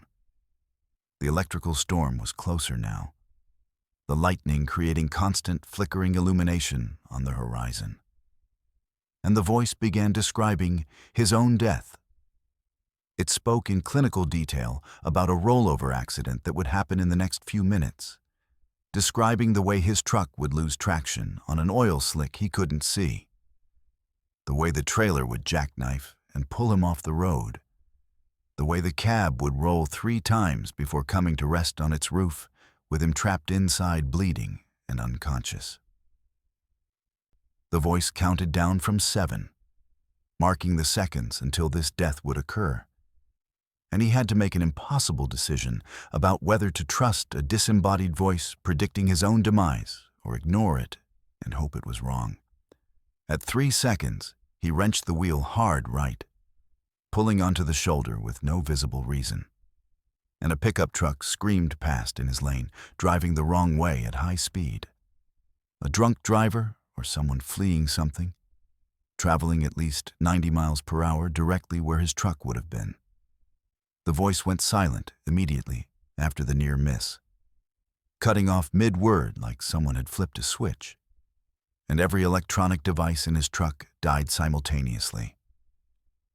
The CB radio, the AM radio, his phone, even the digital displays on his dashboard all went dark at once, their screens blank and lifeless. He coasted to a stop on the shoulder, his truck running on mechanical systems only, and sat in the sudden silence trying to process what had just happened. His heart was hammering, adrenaline making his vision sharp and his hands shake. And he knew with absolute certainty that he should be dead right now, that without the voice's warning, he would have been hit by that wrong-way driver at combined speeds that would have been instantly fatal. He tried to restart the electronics, but they were completely dead, not just powered off, but permanently destroyed. As if something had fried every circuit board in the truck, at the same moment the voice disappeared. He made the delivery to Las Vegas using pure mechanical driving. No radio or phone or GPS, relying entirely on his paper maps and his memory of the route. And at the warehouse, he had a mechanic inspect his electrical system. The mechanic showed him the circuit boards, all of them melted in patterns that made no sense. Damage that should have required intense heat or electrical overload, but showed no signs of fire or short circuits. Just perfect geometric patterns of destruction that the mechanic couldn't explain and had never seen before. The mechanic asked if he'd been hit by lightning, but the driver knew he hadn't. Knew the storm had been miles away. Knew this was connected to the voice somehow, to whatever had been speaking through his radio and predicting his future. He filed a report with his company about the electrical failure, leaving out the parts about the voice and the predictions because he knew how that would sound. And they replaced all the electronics with new equipment and sent him back out on the road. He never heard the voice again after that night, never experienced another prediction or warning. But something changed in him that he couldn't explain or shake. He started hearing a phantom countdown in his head during close calls on the road, hearing 7, 6, 5 in that same gravelly voice whenever he approached danger. And every time he heard it, he acted immediately, changing lanes or slowing down or pulling over. And every time there was a reason, a hazard he would have hit, or a situation that would have turned dangerous. Other drivers started commenting that he had incredible luck, that he seemed to avoid accidents that should have caught him, that he had an almost supernatural ability to be in the right place at the right time. And he never told them about the countdown he heard, about the voice that had burned itself into his nervous system and now lived somewhere in his subconscious, giving him warnings he couldn't ignore. The strangest part, the detail that made him question his own memory and sanity, was that he found dash cam footage from that night when he finally checked the SD card weeks later. The audio was intact despite the electronics being destroyed, and he watched the entire drive in silence from his apartment, watching the road ahead and listening for the voice. It was there on the recording, clear and unmistakable, making every prediction and giving every warning exactly as he remembered. But the voice wasn't coming from his radio at all. It was his own voice, his own gravelly tone speaking through his radio speakers, which meant somehow he'd been predicting his own future, had been warning himself about dangers before they happened, broadcasting from some future version of himself that had already lived through these events. The timestamp on the audio waveform showed the predictions arriving exactly 7 seconds before the events they described. And the file metadata showed it was a continuous recording with no edits or manipulations, which meant either time had bent in some impossible way that night, or he'd tapped into some ability to see forward along his own timeline and communicate with his past self. He retired 6 months later. Couldn't bring himself to keep driving after understanding what had happened. After knowing that for one night on a desert highway, he'd somehow split across time and saved his own life by speaking warnings backward through broken electronics that shouldn't have worked. He donated his CB radio to a trucking museum, that same radio that had broadcast his voice from the future. And sometimes he visits it and stares at the old equipment and wonders if it's still receiving transmissions from other drivers caught in similar loops, still playing host to voices that shouldn't exist. He still hears the countdown during everyday near misses, at crosswalks when cars run red lights, or in parking lots when vehicles back up without looking. Always that same 7, 6, 5 in his own voice, giving him time to step aside or pause or avoid whatever danger was approaching. And sometimes late at night when he can't sleep, he picks up his old CB radio that he kept from that truck, the one the mechanic said was completely dead. And he scans through the channels listening to static. And just once, just for a moment during an electrical storm similar to that July night, he heard his own voice counting down from 7, warning someone somewhere about something that hasn't happened yet. And he understood that he was still out there somehow. Still broadcasting, still trying to save someone from dangers they can't see coming. The young driver had only been hauling long haul for 2 years, and he still carried that arrogant confidence that comes from thinking you know everything after surviving your first few seasons on the road. At 25, he prided himself on cutting corners and finding ways around regulations that he considered bureaucratic nonsense. The kind of attitude that made veteran drivers shake their heads and predict he'd learn his lesson the hard way eventually. He'd developed a reputation for skipping way stations whenever possible, timing his runs to avoid inspections and using back roads that let him bypass the mandatory stops that could eat hours out of his schedule. Tonight, he was running I-10 through West Texas, hauling electronics from El Paso to San Antonio. And the August heat was brutal even at 4 p.m. The sun turning everything into a shimmering mirage and making the asphalt look liquid in the distance.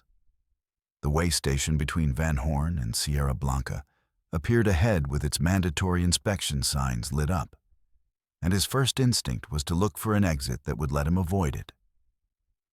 But the approach was designed to prevent exactly that, funneling all commercial vehicles into the inspection lanes with no legal way to bypass. He pulled in reluctantly, already calculating the time this would waste, and joined the short line of trucks waiting for their turn with the inspectors. The facility looked old and tired, the kind of government operation that had been underfunded for decades, with peeling paint on the walls and equipment that belonged in a museum. The inspector who approached his window looked sunburned beyond any reasonable level, his skin the color and texture of old leather. And there was something disoriented in his eyes that made the driver immediately uncomfortable. The inspector asked for his paperwork and logbook in a voice that sounded scratchy and distant. And when the driver handed them over, the inspector mentioned that he'd need to do a thorough inspection because of some irregularity he'd noticed, though he didn't specify what irregularity or provide any details. The driver protested that his logs were clean and his truck was in perfect condition. But the inspector just smiled vaguely and told him to pull forward into Bay 3 and wait for the inspection to be completed. The waiting area inside the way station building was crowded with other drivers, all of them sitting in various states of boredom and frustration. And the driver settled into a plastic chair and pulled out his phone to kill time. He noticed immediately that he had no service despite having had full bars just minutes ago on the highway. And when he asked another driver how long the inspections typically took at this facility, the man responded that he'd been waiting since this morning and they hadn't called his name yet. The driver checked the wall clock, which showed 4:47 p.m., and did the mental math, realizing that if this guy had been here since morning, he'd been waiting at least 7 or 8 hours for what should be a 30-minute inspection at most. He looked around the waiting room more carefully and noticed things that didn't make sense, details that his brain had initially skipped over, but now assembled into a pattern of wrongness. The magazines scattered on the tables were from different decades, some from the 90s and some from the 2000s, and a few from just last year, all of them appearing equally fresh and new, despite their varying publication dates. The other drivers in the waiting room seemed lethargic and disconnected, moving slowly and speaking in monotones. And when he tried to strike up conversations with them, their responses were vague and confused about basic details like what day it was or how long they'd actually been waiting. One driver mentioned he'd only stopped for a quick inspection that morning, but when pressed about which morning, he couldn't seem to remember whether it had been today or yesterday or last week. The certainty draining from his face as he realized he genuinely didn't know. The driver started checking vehicle registrations visible through the window, noting the tags on trucks parked in the inspection bays, and his stomach dropped when he saw expired registrations from multiple years ago. Tags that were 2 or 3 or even 5 years out of date, suggesting these trucks had been sitting here far longer than any reasonable inspection would take. He went to the bathroom and found wear patterns that made no sense.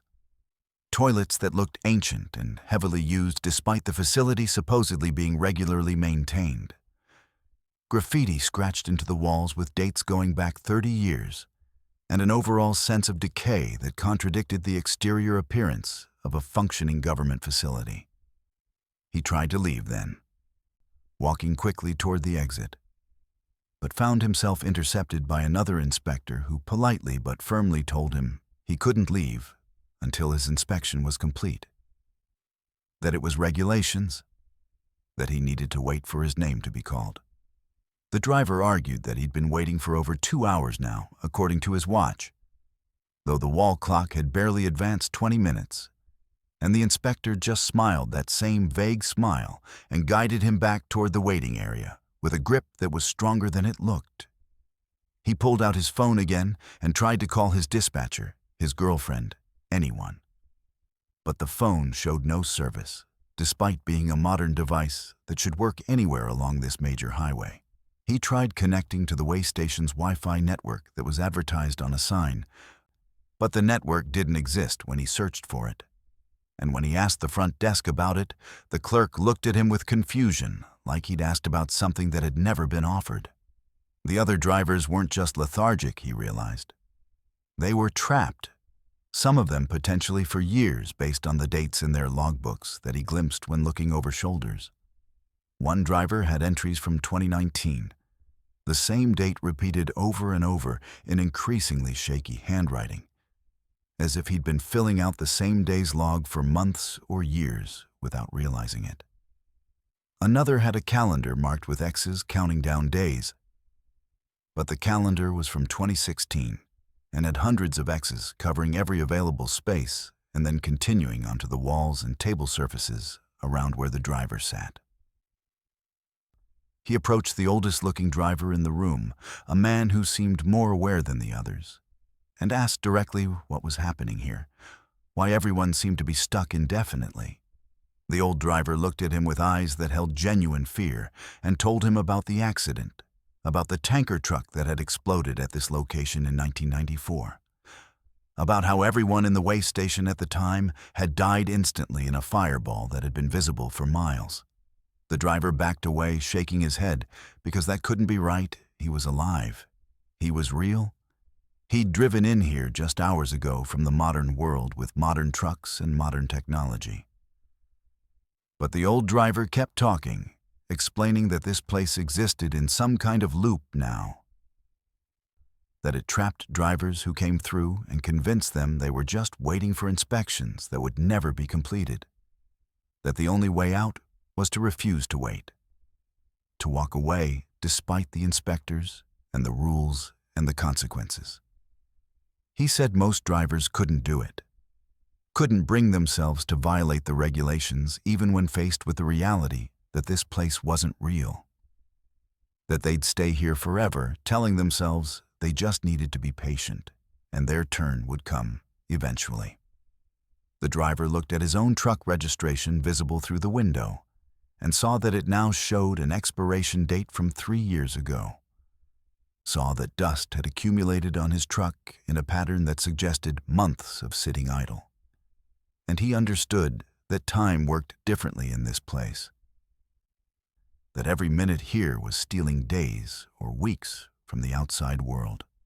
He stood up and walked toward the exit, ignoring the inspectors who tried to intercept him, pushing past their grasping hands and protests about regulations and the law. The main door was harder to open than it should have been, requiring real physical force, like he was pushing against resistance that went beyond the mechanical friction of hinges and hydraulics. But he forced it open and stumbled out into the parking lot. Alarms started blaring immediately, loud and insistent, and inspectors were shouting at him to come back, to wait for clearance. But he ran to his truck and climbed into the cab with hands that wouldn't stop shaking. The engine started on the first try, despite his truck having supposedly sat for months. And he drove toward the exit gate, which was lowered and blocked. But he didn't slow down, just accelerated and smashed through the wooden arm barrier and out onto the highway. He looked back in his mirrors, expecting to see pursuit vehicles or police or something. But the way station was flickering like a bad television signal, fading in and out of visibility. And then it was simply gone, replaced by empty desert, as if nothing had ever been there. His GPS showed he'd only been stopped for 3 minutes, despite his subjective experience of hours. But his logbook showed a gap of 3 days, with no entries and no explanation for where he'd been or what he'd been doing. His dispatcher called immediately, angry and worried because he'd been unreachable for 72 hours. Because his GPS tracker had shown him stationary at the way station for days because they'd been about to report his truck as stolen or him as missing. He tried to explain what had happened, but it sounded insane even to his own ears. And he eventually gave up and just apologized and promised it wouldn't happen again, knowing they didn't believe him and were probably documenting this incident in his file as evidence of unreliability. He drove back during daylight 3 weeks later with a fellow driver as witness, determined to prove what he'd experienced and document the truth about that way station. They found the location based on his GPS coordinates, found the exact spot where the facility should have been, and discovered only an empty lot with old concrete foundations showing where buildings had once stood, and a historical marker explaining that this had been the site of a major industrial accident in 1994 that had killed 12 people, including several truck drivers who'd been waiting for inspections when a chemical tanker exploded. The marker mentioned that the facility had been demolished shortly after the accident, and the land had remained empty ever since, considered too contaminated for reconstruction. His fellow driver photographed everything, documented the empty lot and the historical marker, and the absence of any functioning way station.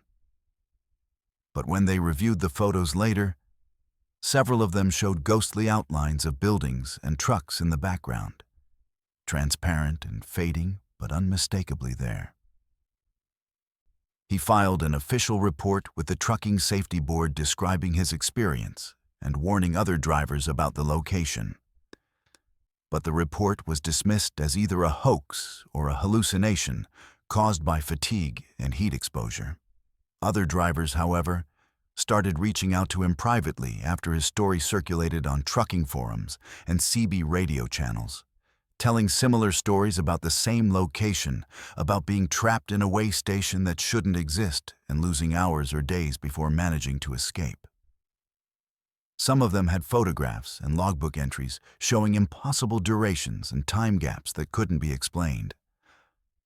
And together, they formed a kind of informal network of drivers who knew the truth about that stretch of I-10 and warned others to avoid stopping there, no matter what the sign said or what the law required.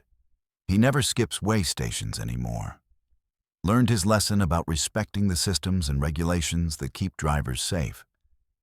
But he also learned that some rules apply in places that shouldn't exist, that some facilities are still operating long after they should have closed, and that sometimes the bureaucracy can trap you in ways that have nothing to do with paperwork or inspections and everything to do with being unable to accept that you're caught in something that defies the rational world's rules about time and space and what's possible on a Tuesday afternoon in West Texas.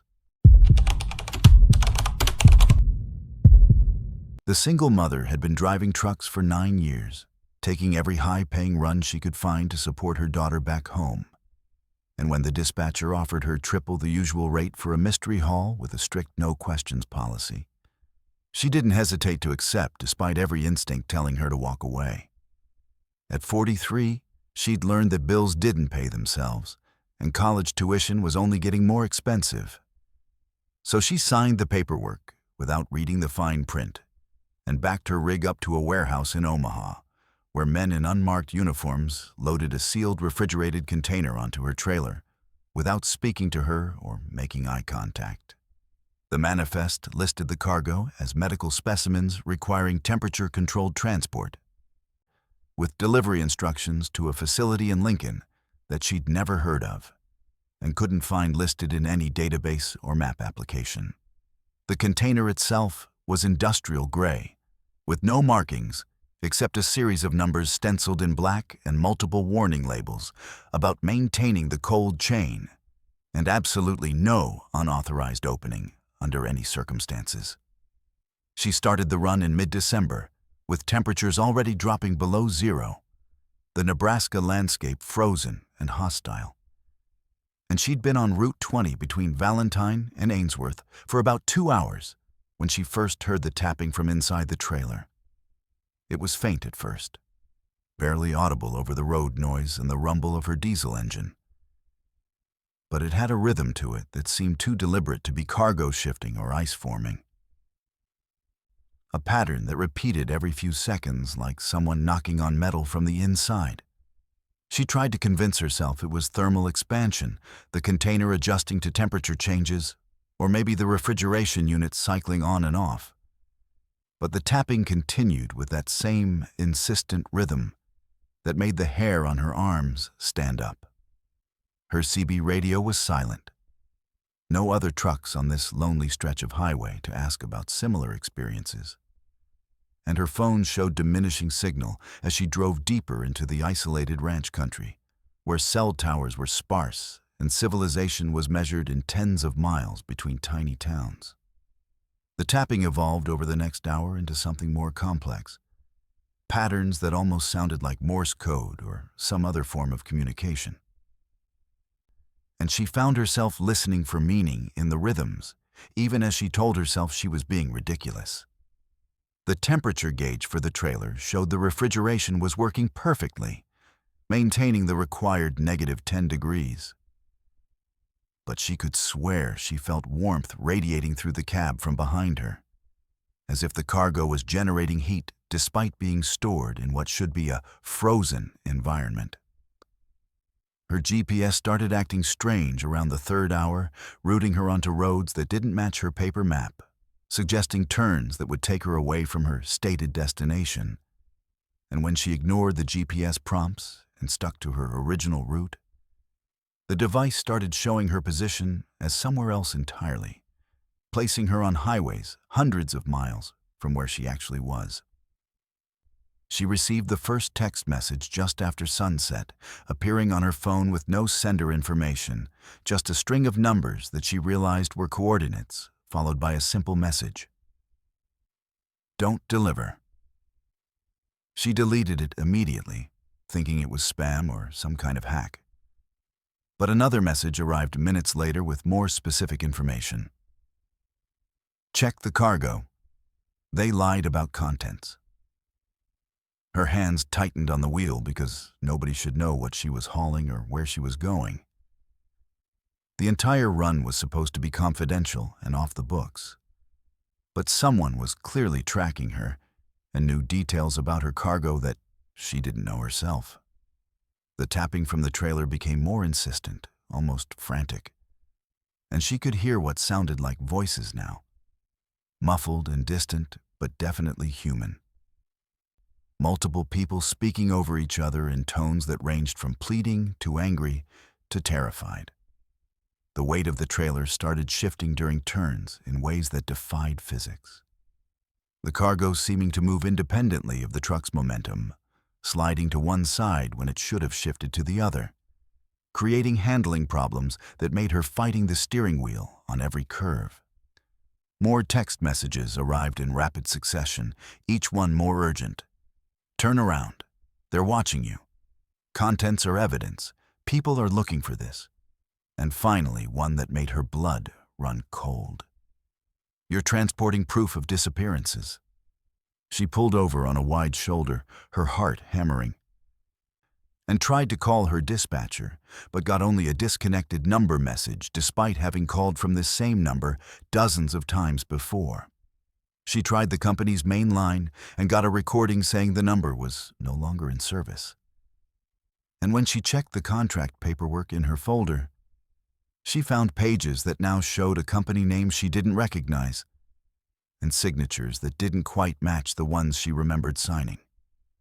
Another truck pulled up behind her, a black semi with no company markings, and two men in suits climbed out and approached her cab with expressions that were professionally blank but somehow threatening.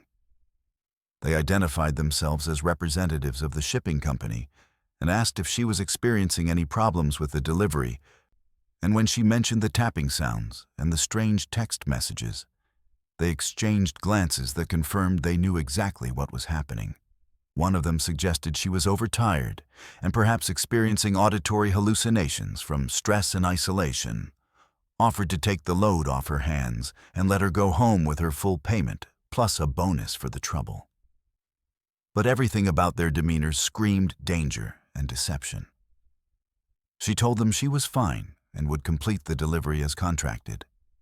And they smiled in a way that didn't reach their eyes and told her that was an excellent decision, that she should proceed directly to the destination without any further stops or delays, and that it would be unfortunate if anything happened to jeopardize such a lucrative business relationship.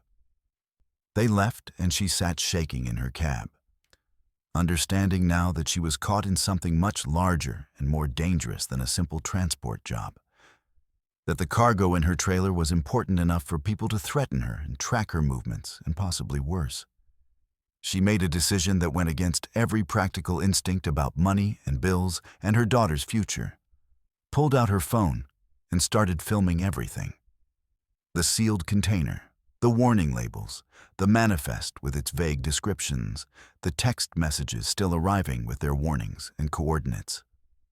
She narrated what she knew and what she suspected, creating a record of the entire situation, and sent the video files to 3 different people, including her ex-husband and her lawyer, with instructions to open them if anything happened to her. Then she made the choice that would either save her life or destroy her career, pulled forward to an access road, and started following the coordinates from the text messages instead of continuing to her assigned destination.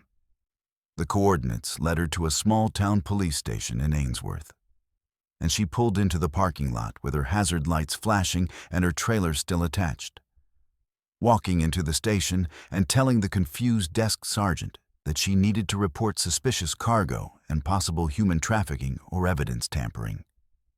The sergeant called state police, and within an hour she had 3 patrol cars and a crime scene investigation unit surrounding her truck. And when they finally opened the sealed container with proper warrants and documentation, what they found wasn't biological specimens, but boxes full of evidence from multiple cold cases. Personal belongings, clothing, photographs, items that had been reported missing, along with the people who'd vanished over a span of 15 years. The FBI was called in, and the investigation expanded rapidly, revealing a network of corrupt officials and criminals who'd been using legitimate shipping companies to move evidence of their crimes to disposal facilities where everything would be incinerated and destroyed forever. She spent 3 days giving depositions and answering questions, and the shipping company representatives who'd confronted her were arrested attempting to flee the state. Their black semi found abandoned with wiped hard drives and destroyed paperwork. The company that had hired her turned out to be a shell corporation that dissolved within hours of the investigation going public, and her contract and all related documentation were declared void, meaning she'd never be paid for the run that had nearly cost her everything. The victims' families were notified that evidence had been recovered, giving some of them their first real answers in years, and several unsolved cases were reopened based on what was found in that container. She became a protected witness for multiple trials, had to move twice because of threats, lost most of her regular contracts because other companies considered her a liability after breaking the no questions rule. But she never regretted the decision to follow those text messages and trust that something was deeply wrong with what she'd been asked to transport. The strangest part, the detail that still keeps her up at night trying to understand, is that investigators traced the text messages and found they'd been sent from phones belonging to 3 of the missing persons, phones that had been declared lost or destroyed years ago, but had somehow transmitted messages from inside her sealed trailer despite having no power source or cellular signal in a refrigerated metal container. The phones were found in the evidence boxes exactly where they should have been, completely dead with corroded batteries. But the message logs on her phone showed they'd been active and transmitting during her drive, which wasn't physically possible according to every technical expert consulted. One detective suggested that maybe the victims had found a way to reach out, to guide their evidence to someone who would actually do something about it instead of letting it disappear forever. And while that explanation violated everything rational about how technology works, it was the only one that came close to making sense of the impossible communication. She doesn't drive long haul anymore, couldn't go back to that life after everything that happened. But she stays in contact with several of the victims' families who consider her a hero for refusing to complete a delivery that would have destroyed their last chance at justice. She keeps her commercial license current, though, keeps her skills sharp, because she believes there might be other drivers in similar situations, other cargo that whispers its secrets to anyone willing to listen. And she wants to be ready to help if someone reaches out needing advice about a run that doesn't feel right. The recording she made that night has been used in multiple trials and training seminars as an example of recognizing and reporting suspicious activity. And law enforcement agencies have cited her actions as a model for how transportation professionals can help combat organized crime by trusting their instincts and asking questions even when contracts specifically prohibit them. And sometimes, late at night, she thinks about those text messages and wonders if the dead can really communicate through electronic devices. If desperation and injustice can somehow create bridges between worlds that shouldn't be able to touch, and whether her decision to listen to those impossible messages was pure luck or something else. Something that suggests the victims were still fighting for justice even after everything had been taken from them. The recovering alcoholic had been using long-haul trucking as a form of moving meditation for the past 7 years, finding peace in the endless miles and the solitary nature of the work that let him process his guilt and build something resembling redemption, one delivery at a time. At 51, he'd been sober for 9 years, had walked away from a career in corporate sales that had nearly killed him, and now he hauled agricultural equipment across the country while listening to audiobooks and tracking his progress with obsessive precision as a way of maintaining control over the chaos that had once ruled his life. Tonight, he was running Route 412 through the Oklahoma Panhandle from Boise City to Guymon, a stretch of highway so flat and straight that it seemed to extend infinitely into the horizon. The kind of road that made drivers drowsy from the sheer monotony of unchanging landscape. It was May, and sunset was painting everything in shades of gold and orange, that perpetual twilight that seemed to last forever in the Panhandle. And he'd been watching the sun hovering at the same position in the sky for what felt like hours, without it actually dipping below the horizon. He was meticulous about tracking his mileage and fuel consumption, habits left over from his drinking days when he'd needed concrete data to prove he was where he claimed to be when clients questioned his reliability. And after 2 hours of driving, he noticed something that made him check his gauges twice to confirm he wasn't misreading them. His odometer showed he'd traveled 180 miles since leaving Boise City, a perfectly normal distance for 2 hours of highway driving. But his GPS insisted he'd only moved 40 miles from his starting point, placing him still close to the Colorado border when he should have been well into Oklahoma. He pulled over to check his equipment, thinking the GPS had malfunctioned. But all the systems showed green and functional, and when he checked his fuel consumption, it matched the 180 miles his odometer showed. Meaning he'd definitely been driving for 2 hours at highway speeds, but somehow hadn't covered the corresponding distance. He continued driving, watching both systems carefully now, and realized the sun hadn't moved at all, was still hanging at that same golden angle, despite nearly 3 hours having passed since what should have been sunset.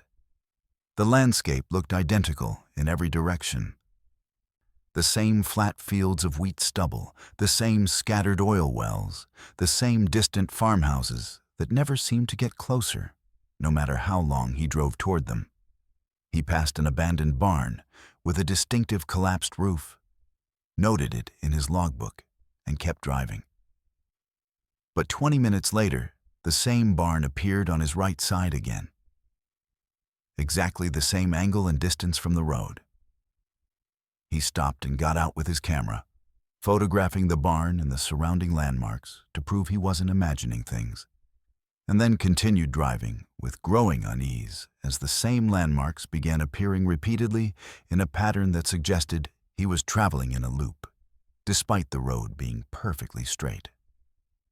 His CB radio crackled to life, with a voice describing an experience that sounded terrifyingly similar to his own. A trucker from years ago talking about being trapped on Route 412, about driving for days without reaching his destination, about the sun never setting and the fuel never running out, despite hours of driving. The driver tried to respond but got only static, and when he checked the CB frequency, he realized he was listening to Channel 19, but the transmission quality suggested it was coming from far away, or perhaps recorded decades ago based on the slang and references the voice was using. His phone showed no service despite having had a weak signal at his last stop, and his clock showed 8:47 p.m., but the light outside suggested it was still around 6:30, that same golden hour that refused to progress into actual darkness.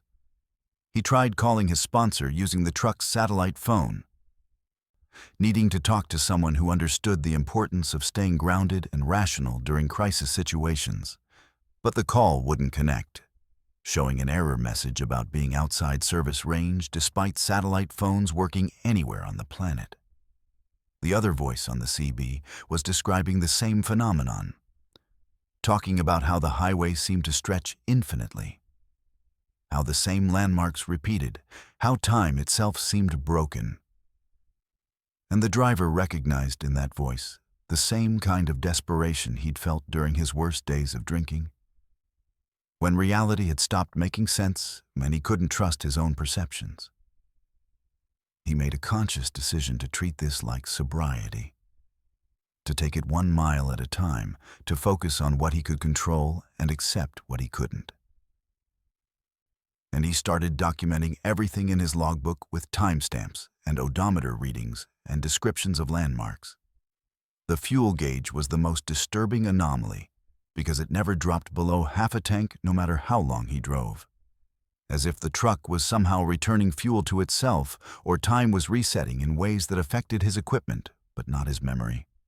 He checked his cargo weight on the electronic scale display and found it increasing with each check, his load of agricultural equipment somehow getting heavier despite being sealed and secured. The numbers climbing from 40,000 pounds to $45,000 to 50,000 in increments that violated basic physics.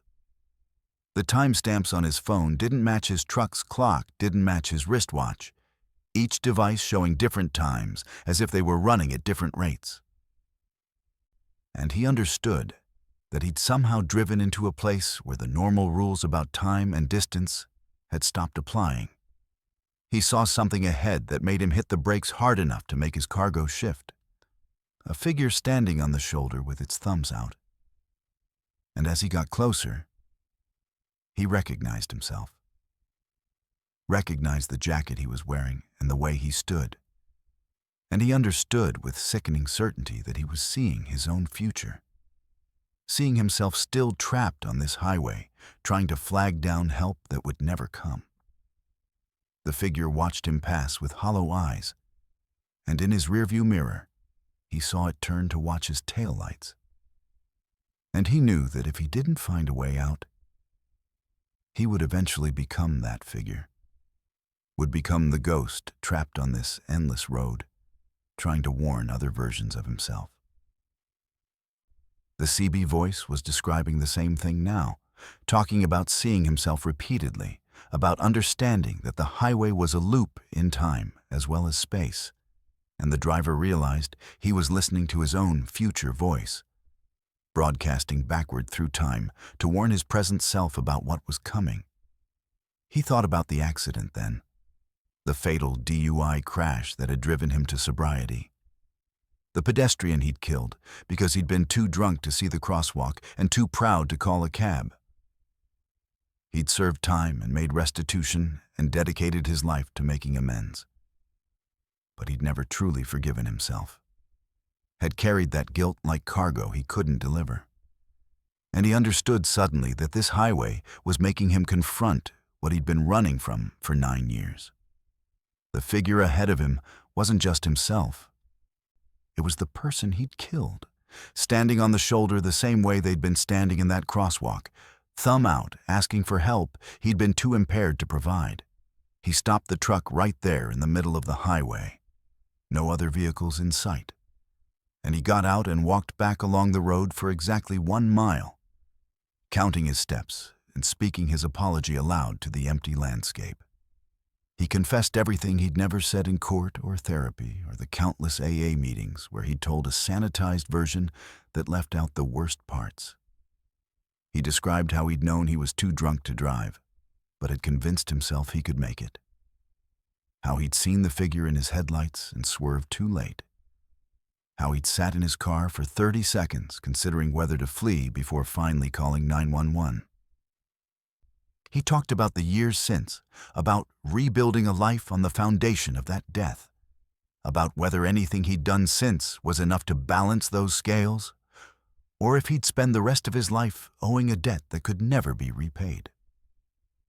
When he reached exactly 1 mile according to his count, he turned around and walked back to his truck. And the sunset finally progressed, the sun dropping below the horizon in fast motion, like someone had released a paused video, and darkness fell normally across the landscape. His truck started normally, and when he checked his GPS, it showed him at the correct position on Route 412. And his next mile marker was 118 instead of 117. And time began advancing at its normal rate with his clock and phone and watch all synchronized again. He made the delivery to Gaimon without further incident, arriving almost on schedule despite believing he'd been trapped for hours. And his dispatcher commented that his timing was perfect and asked why he'd reported potential delays. He checked his logbook and found entries describing the loop and the repetitions and the confession he'd spoken to the empty highway. But the timestamps showed he'd only been driving for 4 hours total, suggesting the entire experience had happened in some compressed time frame that existed outside normal duration. He attended an AA meeting in Gaimon that night and shared the experience, not expecting anyone to believe him, but needing to speak the truth aloud as part of his program. And an old-timer approached him afterward and asked if he'd been driving Route 412 through the Panhandle. The man showed him a coin, an AA chip from the 80s, and explained that he'd had the same experience 30 years ago on the same highway, had been trapped in a loop until he'd stopped and confronted something he'd been running from, and he'd been sober ever since that night. He said the highway was known among certain circles of recovering addicts as a place where you couldn't run anymore, where the past caught up and made you stand still until you dealt with it. And every driver who experienced it and broke free never relapsed afterward because they'd finally stopped fleeing long enough to face themselves. The driver still runs Route 412 occasionally, makes that same trip from Boise City to Gaimon, and the sunset always lasts exactly as long as it should now. And his GPS matches his odometer and time flows normally. But sometimes he sees figures on the shoulder and he always stops now. Offers them rides or water or just conversation, because he understands that some people are still trapped in their loops, still driving infinitely through guilt or regret or grief. And sometimes the only way out is when someone else acknowledges you're there and offers a moment of human connection that breaks the isolation. He carries extra copies of his AA chip in the truck, gives them to drivers who seem lost or confused, and tells them about the highway that forced him to stop running. And several of them have contacted him later to say they understood what he meant. That they'd been trapped too until they found the courage to stop and speak aloud the things they'd been fleeing. And late at night when he can't sleep, he thinks about time and redemption and whether highways can become conscious enough to trap souls until they learn whatever lesson they need to learn. And whether his confession to that empty landscape was heard by something real. Or if speaking the truth aloud was itself the magic that freed him from driving forever through a sunset that never ended. The former military driver had been hauling freight across the Canadian border for 8 years, and his training in the armed forces had taught him to observe carefully and report accurately, to trust what he saw and not to embellish or speculate beyond the facts. At 33, he'd developed a reputation as a reliable cross-border hauler who kept his paperwork clean and his deliveries on time. Moving electronics and computer equipment between manufacturing facilities in the United States and distribution centers across Canada. Tonight, he was running the Trans-Canada Highway through Saskatchewan from Swift Current to Moose Jaw, a stretch of elevated roadway that cut across frozen farmland so flat and featureless it looked like driving across another planet. It was January, and the temperature had dropped to -35. The kind of cold that made metal brittle and diesel gel. And the night was absolutely clear, with the aurora borealis dancing overhead in ribbons of green and purple that cast everything in an otherworldly glow.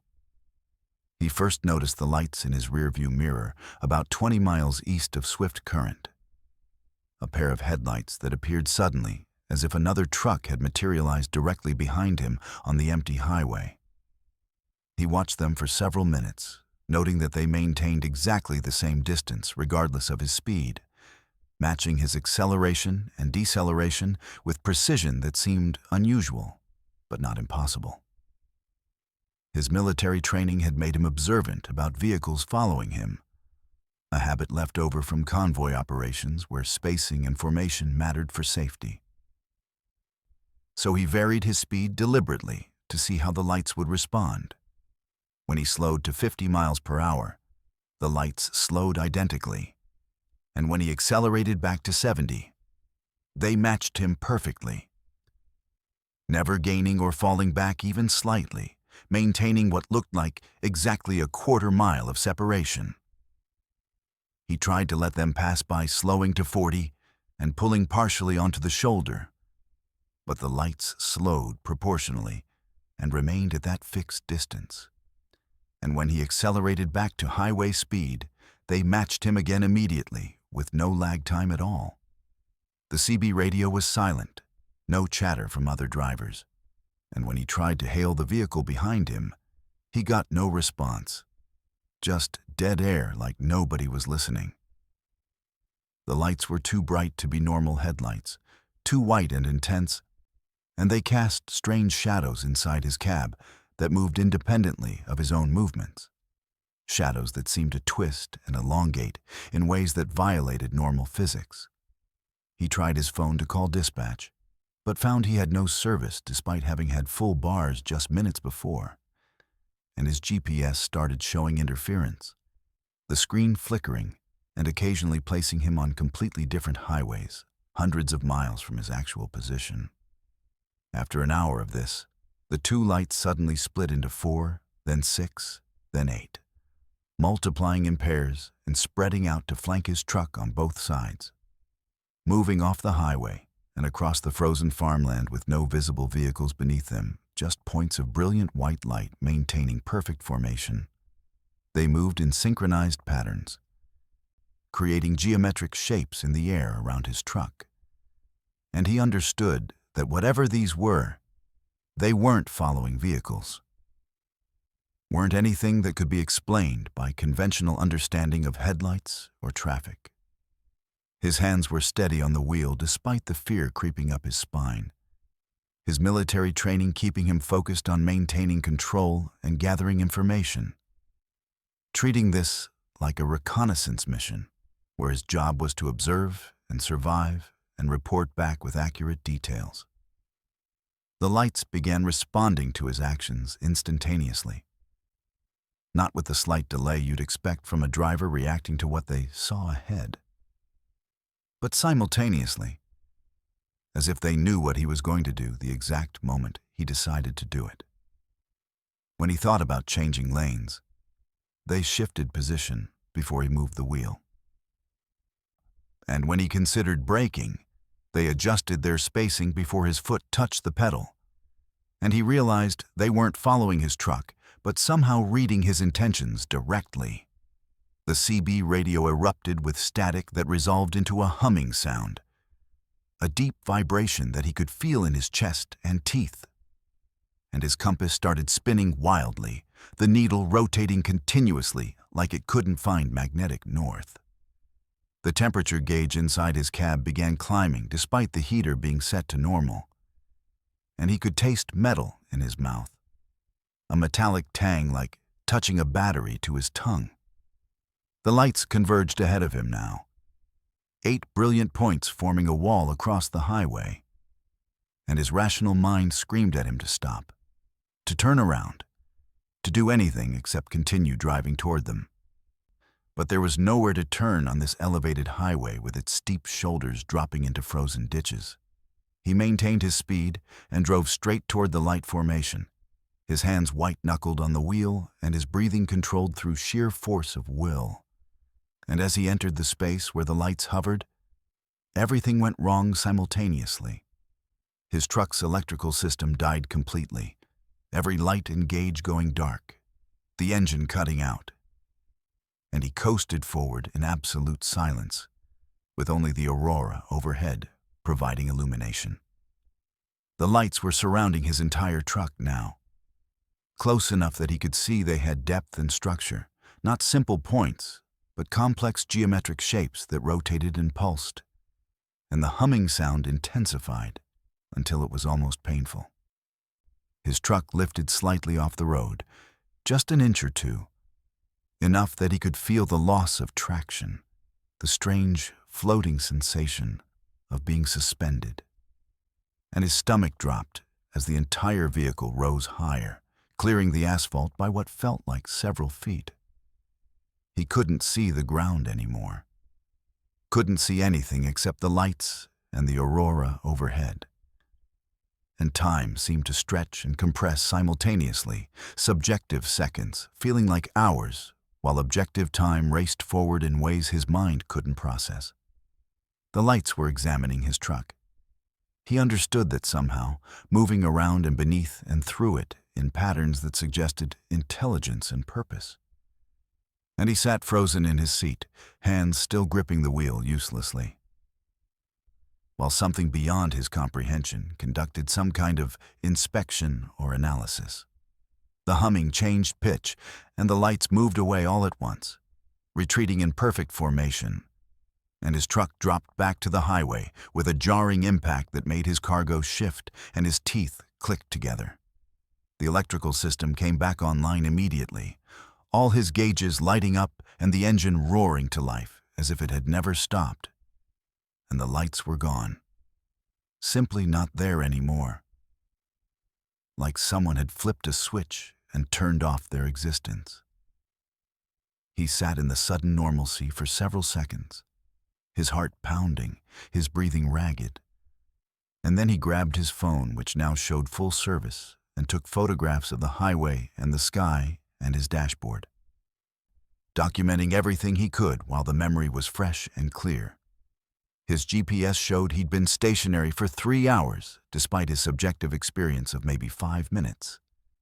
And his next destination was suddenly much closer than it should have been, as if he'd traveled 100 miles during those missing hours without any memory of the journey. His cargo, which had been strapped and secured according to DOT regulations, showed signs of having been disturbed. The load shifted, and some items moved, as if someone had rearranged them carefully before putting them back almost in their original positions. His phone camera showed only white glare in the photos he'd tried to take, overexposed images that revealed nothing useful.